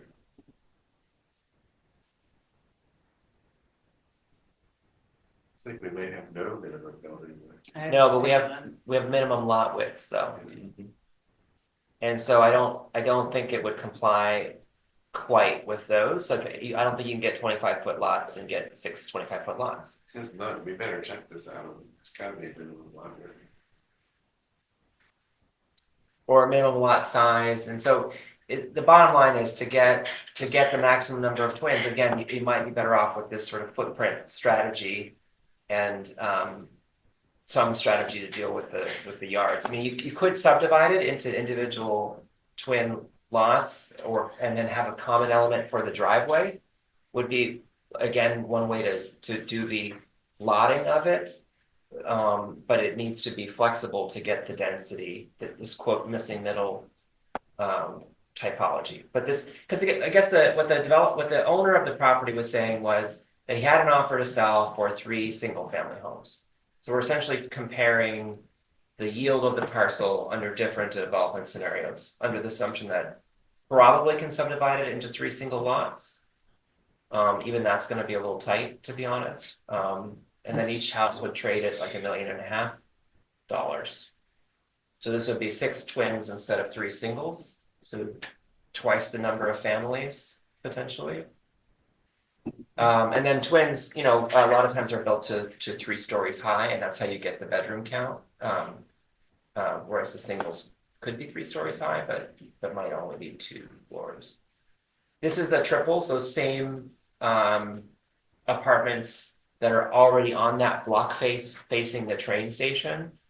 So you might be able to get up to 2 of those, which again, assuming they were triples, that's 12 units of housing, smaller than the twins, obviously. And probably slightly smaller than the row houses, of which there were 8. So this is again a higher density, smaller unit type, and you still have some room for off-street parking in the rear. Maybe it's hard to say exactly, showing exactly how many parking spaces, but 8, 9, 10, 12, who knows? And this one, I think the zoning only allows 40 or 50% lot coverage. So again, all these numbers of lot coverage and impervious coverage and minimum lot size, all of these parameters are controlling what you can develop right now. And then the final one is an apartment building, where the footprint is one of the factors, how much the floor plate is, and then the other is the number of floors. And so the owner of the property said he wasn't going to do anything that was less than 30 apartments. The previous project approved was 20 apartments. And the controlling factor for the number of apartments is probably the height of the building as well as the parking. So and the driveway. So what I've drawn is a bidirectional driveway, which again, 4A is not 5B, what we just looked at, allows 2-way driveways. But 4A does not. Or at least the apartment design had 2 curb cuts for directional flow. My sense was that is a challenge to develop an off-street parking lot with 2 curb cuts in a residential neighborhood. So we may want to. Yeah, I know that was intended to make the driveways not so wide, but it may be working against the goal of providing off-street parking. Anyway, so this is a relatively small apartment building where the parking is tucked under. So the ground floor, the entry is at the corner. That's the highest part of the lot, and the cars enter 10 feet below the highest corner. So essentially they can drive under the first floor into a rear parking lot. That's a single loaded aisle. I don't know if this works. It's just a concept. But the idea is that it's a cost-effective build. Again, because the numbers on these things are very problematic. And then this is just my crude attempt at sort of showing what the massing looks like. The only thing is that this zone requires a 25-foot front yard from the lot line, which in this case I think is behind the sidewalk line. And it's hard to say exactly where it is, but so essentially that zone can't be used for parking, and we don't end up with very much lot for parking lot if we push the building to the rear. So what I'm showing in the massing here is we could respect the house line of the current block face, but the street actually turns a corner. And so rather than have that setback turn the corner, since there's no context on that new block face, set the building line closer so that you have the room behind the building, because the building just faces into the void of the railroad right of way anyway. And in some ways helps hold the street better if it's closer. Do you think there's enough to still plant trees along that edge? Or what would be the minimum to do that? I mean, we do it, you see it downtown, so. I think there's a question of like, what's the right way? And then this wasn't an attempt to be, you could, I think one of the things we could look at is actually having some of the apartments have doors facing patios and things, and try to push the building back maybe a little more than what this shows. But there is enough for a tree. It's not going to be an enormous tree, or if it is, it's going to not have a lot of room. Right. But you're setting back from the curb, what, like 17, 18 feet, something like that. So there is a yard, but it's not 30 feet, which is what the current zoning is. It's like half of what the current zoning is. I mean, this kind of a building, because it's very bespoke, custom, et cetera, would represent a large investment, and that's why they want to put in a lot of units to get their money back. Whereas the other typologies are much more readily available in the marketplace and much lower cost of entry, and so the buyback makes more sense. Yeah, and that's really, so, I mean, the by the way, it's just if you added sort of the idea of the density bonus floor, you know, maybe it could be it could extend further, but that gives you the idea of like what you're dealing with from a height perspective. It's gonna be roughly, you know, 15 feet taller than the house is. But anyway, so that's what it is. The idea is that it's a progression of like, what is the carrying capacity of, you know, 3 houses as singles, maybe 6 twins, maybe 8 or 9, eight row homes, and maybe 12 apartments in this sort of no elevator concept, because it's only 2 floors. So the accessible units are on the ground floor and there's no elevator. And some of the apartments may be duplexed, so their bedrooms are upstairs and the living room is downstairs. That's not really preferred, I think, in many cases, but you know, so again, 12 units, and then the apartment building is somewhere between 20 and 30 units as rentals, because unfortunately it doesn't seem to be a condo development path for this type of building at the moment in the region. Maybe I'm wrong, but. And then the other parcels that this, you know, again, you could do this same analysis on, this is one of the larger parcels, but you know, the other parcels that are this large generally already have an apartment building on them. There's no other vacant parcels like this in the zone. Maybe only for comparison reasons, putting the 3 houses on there, so we can look at what that looks like as well. That would be useful. I think this is a great set of drawings.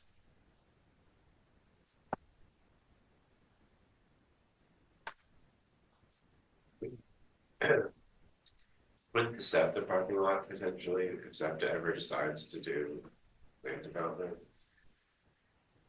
would that be a possible development site? That's part of. It's actually 5A, yeah. It's part of 5A, that Yeah. one?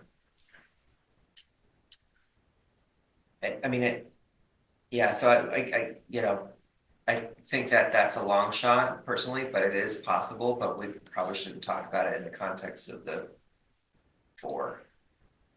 I was just thinking, I thought it's part of the 4A district. Yeah, so it's actually would require mixed use, ironically. I think, or maybe, yeah, we wouldn't, if 5A doesn't even allow an apartment building without being done. There's a quirky provision in there where apartment buildings are, like, it was created to allow the little gym building to be converted to an apartment building. But it's a very limited provision. It'd be interesting if they could lease parking spaces to make for more units. Be a good business model for SEPTA. They have oversized parking lots. Well, I think what they could, I mean, if they, you can't count on, right, controlling what SEPTA does. Of course. But, yeah, but one thing you could propose is to say, they offer a daily rate right now. It's like $2, I think, per day. If they would sell the spaces at monthly rates, or like, you know, if they wholesale them to somebody else, potentially at a higher revenue. So they would have to do the math on whether they wanted to entertain that. The underlying land is actually owned by Amtrak, not SEPTA. So if there were development, just something to be aware of. Like SEPTA isn't just up to SEPTA. So. But Amtrak So has like actually Ardmore might also issued a take- national RFP for developers. And they've issued an RFI, I saw in the newspaper. Because I'm not professionally involved. They've issued an RFI for parking garage in Ardmore on the parcel. So like it's that they want a private developer to build a parking garage. That was talked about as many as 23 years ago. I remember sitting in the charrette where that was discussed. So we're at least 23 years away from that. Yeah, I mean, ideally for us, if we were to structure parking there, we would go underground, but again, it's not very likely, so. Okay, so Adam, you may have mentioned this, but maybe more quickly, and I couldn't pick it up, but my understanding was, as a consequence of that last development approval lapsing, that particular plan isn't possible now because the parking rules have changed. Because we require the visitor parking now. Right, so And wouldn't, the street parking different. wouldn't a simple alternative be to change the parking rules to essentially get us back to that datum, which was actually approved? Yes, no, just as information about the that would make that plan possible to refile. But he has said he doesn't want to do it, like he wants 30 units as a comparison to the price of liquidating the property. I mean, and obviously it's up to the owner, what the owner chooses to try to do. But speaking conceptually, there is a challenge with all of these parcels, not just this one, where the owners of the parcels have invested a certain amount of money in the land at this point, and they have to figure out how to get that money out of the land. So the more that they put in, the more they can't get it out unless they come up with a project that generates a certain amount of income.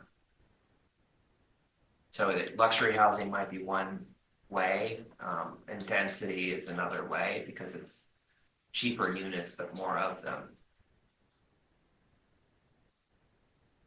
But sometimes parcels will sit for a long time because there isn't a path to recover the money that's already been spent.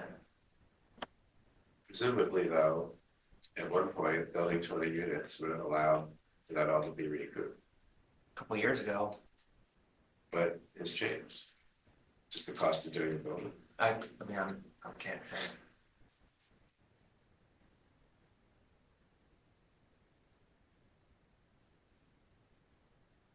So I guess one of the things Todd's suggesting, which I concur with, is like, what does it take to get the plan that was already, permitted once for this? What are the technical changes necessary? Which is probably just, again, to lower the parking rate.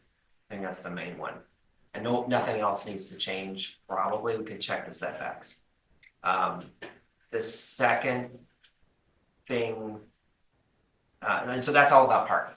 And one thing also, Adam, is those plans are already developed, so the applicant would save a shitload of money instead of like having to design a whole new site plan and do all the new engineering. It would be a breeze just to get that refiled. So that's arguing in favor of that as an option. Agreed. Probably applies since we now don't require tentative, and since we allow for preliminary and final to be consolidated, you can probably just come in for one meeting and get it approved.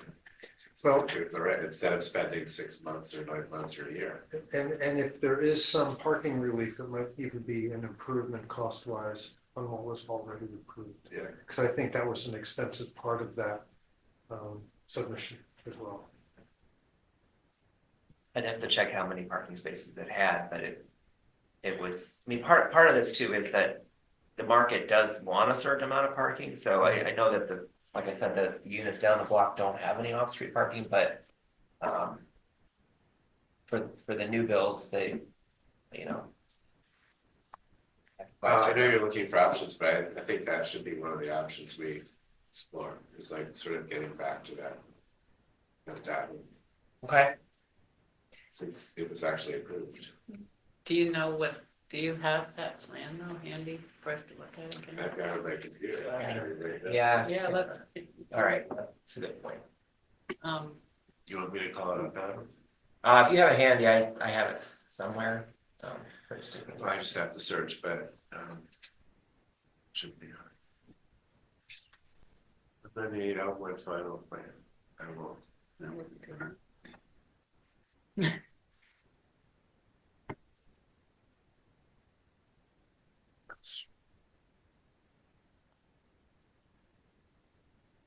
But Jason doesn't want to do it. Right? That's what he told us. We haven't spoken to him in quite a while. I feel like you could do it the hard way, the easy way is cutting it out. So this is just about parking. This is what was approved. What it has is an internal parking garage. Underneath there's. Yeah, the spaces are, I mean, this is a very relatively technically challenging plan. But it may be compliant. You can see, like I was mentioning, the 25-foot front setback. And then the two driveways. And then the building is kind of up on a berm because the street is going to have an even greater drop. The bridge, I believe, is raising the intersection by 1 or more feet to a new road profile. So it'll be an even more acute drop from the top of the lot to the bottom of the lot. But yeah, I forget if the zoning also controls where the entrance has to be, if it can be in the middle like that or not, but anyway, we'd have to review against the zoning, but And I might be misremembering, but I don't think they were allowed to count on-street parking. That might be the simplest fix. Anyway, I think it should be I think because it was approved once, it's hard to argue that it shouldn't be approved again. You know, I mean, so just maybe a lot less blood. Yep. I understand.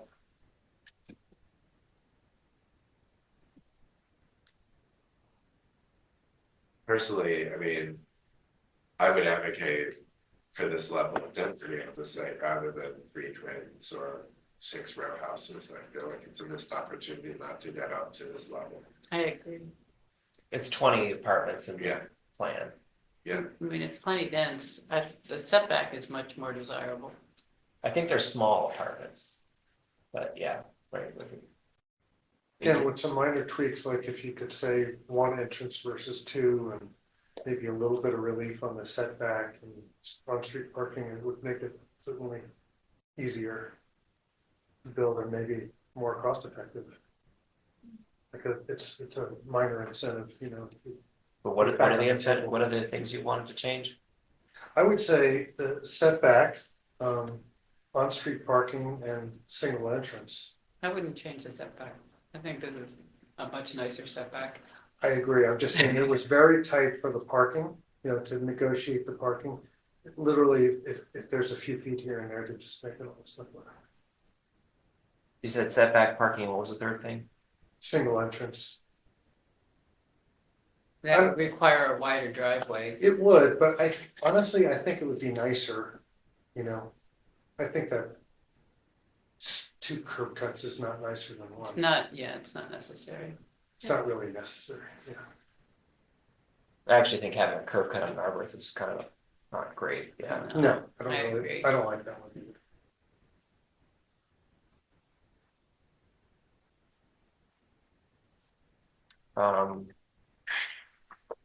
Yeah, I mean, personally, if this particular building were 5 feet closer to the street, I don't think you're gonna notice the difference. so, you know, I think like, I don't, you remember the person we talked to has a silent partner who often is the foil in these conversations. But it feels to me like little dips and tops and things like that might just make this work. And Adam, it actually argues for something we've talked about occasionally, which is rather than trying to codify every dot and tittle, to have something of like a more of a flexible PUD type approach in certain circumstances, where like if you wanted to adjust the setback by 2 feet, you wouldn't have to have a whole zoning amendment, just adjust the setback for 2 feet, right? Like, you know, you could do a site planning exercise and make trade-offs that make sense for the development, that make sense for the community, that don't require you to engineer a complicated code amendment. Right, well, they could also go for a variance, but then it's a judicial type process. I don't think they'd get it there. They would, the argument would be something along the lines of the sloping side, the curving street, whatever, you know. Well, anyway, I mean, there may be other processes that allow for some of these little things we're talking about to be adjudicated more simply than you know, strict zoning amendment. And it may be a tool that would be useful in a lot of other odd sites, you know, that aren't squares or rectangles and have slopes. Well, I do think the PUD approach to, like, the apartment building is in some ways a simple development because it's one lot and it's one building. If we get into trying to achieve higher density with houses, like cottages or, you know, the cottage courts, mews, all these concepts to try to get density with small houses, you know, we're just not set up to subdivide that way, really. So because you have to rely on essentially easement accesses across property rather than street frontages. Right. Right, so that would need to be changed. Yeah, well, I think a PUD is a way of just sidestepping. You can't think of everything, so you negotiate a plan that works. Yeah. Right. And I think, you know, another tool is just having what you call the lot, the building footprint that's the lot. This is another tool that should be in our toolkit. Right. A small thing, Adam, but this came up when we were looking at the subdivision of the property at the corner of Dudley and Windsor, which is also in the 4A zone. And we learned that the cottages are not permitted. When we wrote the code about cottages, it was like 3A, 3B, and 3C. So I'm not sure if there's an opportunity for it, but it felt to be like it was an error not to allow cottages in the 4A district or the smaller kinds of twins that we allow in the historic district. So if we're looking at the 4A, I know it's not the thrust of what you're saying, but I would also recommend extending all of the cottage and twin rules that apply to 3A, 3B, and 3C to the 4A district also. Which just gives more flexibility for infill development. Okay, so what I can do, let me see if I have captured what people have said. You know, we can talk about it again, but where we are now is, let's look at, with 198 Elmwood, what would need to change in the code to get back to an approvable plan that was already approved. That's the first thing. The second thing is to allow the same types of houses that occur in 3A, 3B, and 3C to potentially apply in 4A. So just the same standards across. Well, particular to the cottage and the twin. For the house type, for the building type. Yeah. Yeah, for the building, allow the same building types for twins and cottages from 3A and 3B, 3C, et cetera, to 4A. And then Ralph had mentioned we could talk about relaxing the setback rules from 25 feet to less than 25 feet, or something that could be or perhaps context driven as well, but and allowing bi-directional driveways to have one curb cut instead of 2 curb cuts. And whether or not we could move to a single entrance instead of multiple entrances, or allowing multiple, anyway, just being flexible in the number of entrances. And then, we discussed formats for lotting, you know, in terms of whether we want to have a PUD, planned unit development approach, or building footprint lots, so common driveways, common open space, but ownership parcels for dwellings, perhaps, or different buildings on the site. Anything else? I have a question about that, now that I think about it. What's the difference between that and a condo? I mean, Narberth Crossing up there behind Narberth Park, 9 units, 3 groups of 3 row houses. I think that was built as a condo, but each owner owned the parcel, the land underneath the, the building they lived in. I guess I'm trying to get my arms around what's the difference. I'm not really sure. I suspect, I mean, for one thing, the condo association would maintain the exteriors and may even maintain some of the building systems in some cases, but it's like it's one lot. You own an interior element in the building, but the building is one structure that's managed by the condo association. And then there's the other model definitely has a homeowners association that manages the driveways.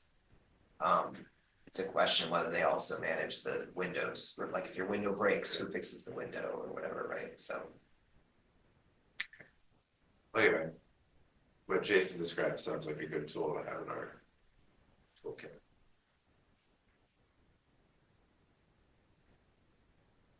Okay. Any other discussion for 4A? Well, I will try to go ahead. One other thing, I mean, it wasn't thought real out, but we have some rules about corner buildings in the 4A. And I think those were like special exceptions related to land uses if you preserve a building on the corner in a 4A district. I think we had in mind those beautiful buildings on Windsor Avenue between Essex and Dunwoody. If we're looking at 4A, we might consider whether that's obsolete now we have a historic district. That special exception provision, we might look at not just urban core, but whether we might want to be more, I know the emphasis now is on trying to get more housing, but the theory back then was allowing more land uses in this building, like dentist offices and lawyers' offices, that might provide a better economic chance for those buildings to survive. Maybe that's not necessary anymore, or maybe it should be expanded. I don't know. So maybe looking at the land uses in 4A. Michael Gaudini has argued we need more opportunities for corner stores, and the 4A might be a good district for those. So again, it's off the topic of trying to find ways to increase housing stock, but there may be other land use issues we want to look at in 4A. Some things in our code that might be obsolete, but some things we might want to expand.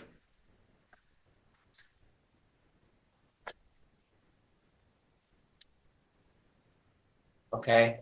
Any other reactions to that? I definitely agree with the corner store thing. When we say corner stores, do we literally mean it has to be a corner lot? Oh, We have a couple places in our code where actually that's the case, like at Woodbine and Leona. And like, I think those buildings that I'm referring to for actually be corner buildings off there. I don't think they have to be corner lots. though. No, I'm just Yeah. reporting, that's what our code says right now. They do better on corners.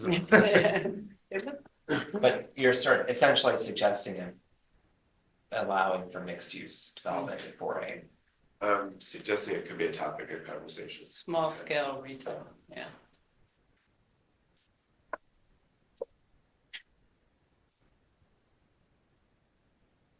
Just retail, or what about home-based business, or? Yeah.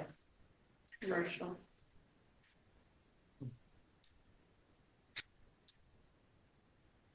Okay. Anything else?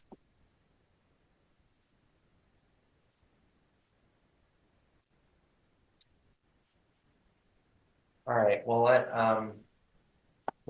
continue to discuss I think the council president has asked for a meeting next week to talk about the zoning and how we're gonna get, or, what the council's charge to us is, so, and the schedule for the rest of the districts and so on, so we'll see if the feedback is on what the council might think they wanna do or not do. If there's no further comment or discussion for 4A, we can close our discussion items. And the fourth thing on the agenda for the evening is public comment. Do we have any members of the public who want to make comments to the planning commission? And there's nobody online that I see. Okay, so we will close public comment. And that's all the business we have for tonight. So does anyone have any other business they want to bring to the agenda for next time, or any other topics? I don't have an official item, but something I'd like to announce or mention. There's a great program at the Bryn Mawr Film Institute in December. It's called Avant-Garde City and Cinema City Symphonies. And it's all an evening's program of short documentaries about cities that try to capture the spirit of the city. The two of the films that will be shown are Paul Strand and Charles Sheeler. Charles Sheeler was a realist painter called Manhattan, and then a more contemporary film by Tom Anderson about Los Angeles called Get Out of the Car. And it is accompanied with a film professor who will be giving a lecture about these films. So since we are interested in cities here, or towns at least, I am interested in I thought you all might like to know about this. What, and when is it? It's Tuesday, December 9th at the Bryn Mawr Film Institute. I will be there. But you all might like to go. Sounds great. All right, thanks for the announcement. If there's no further business, would anyone like to make a motion to adjourn the meeting? I'll make a motion to adjourn. Second. Okay, it's been moved and seconded to adjourn the meeting. All those in favor say aye. Aye. Aye. Opposed? Motion carries. We will adjourn. Yay. Thank you. Thanks for all your homework, Adam. Yeah. So.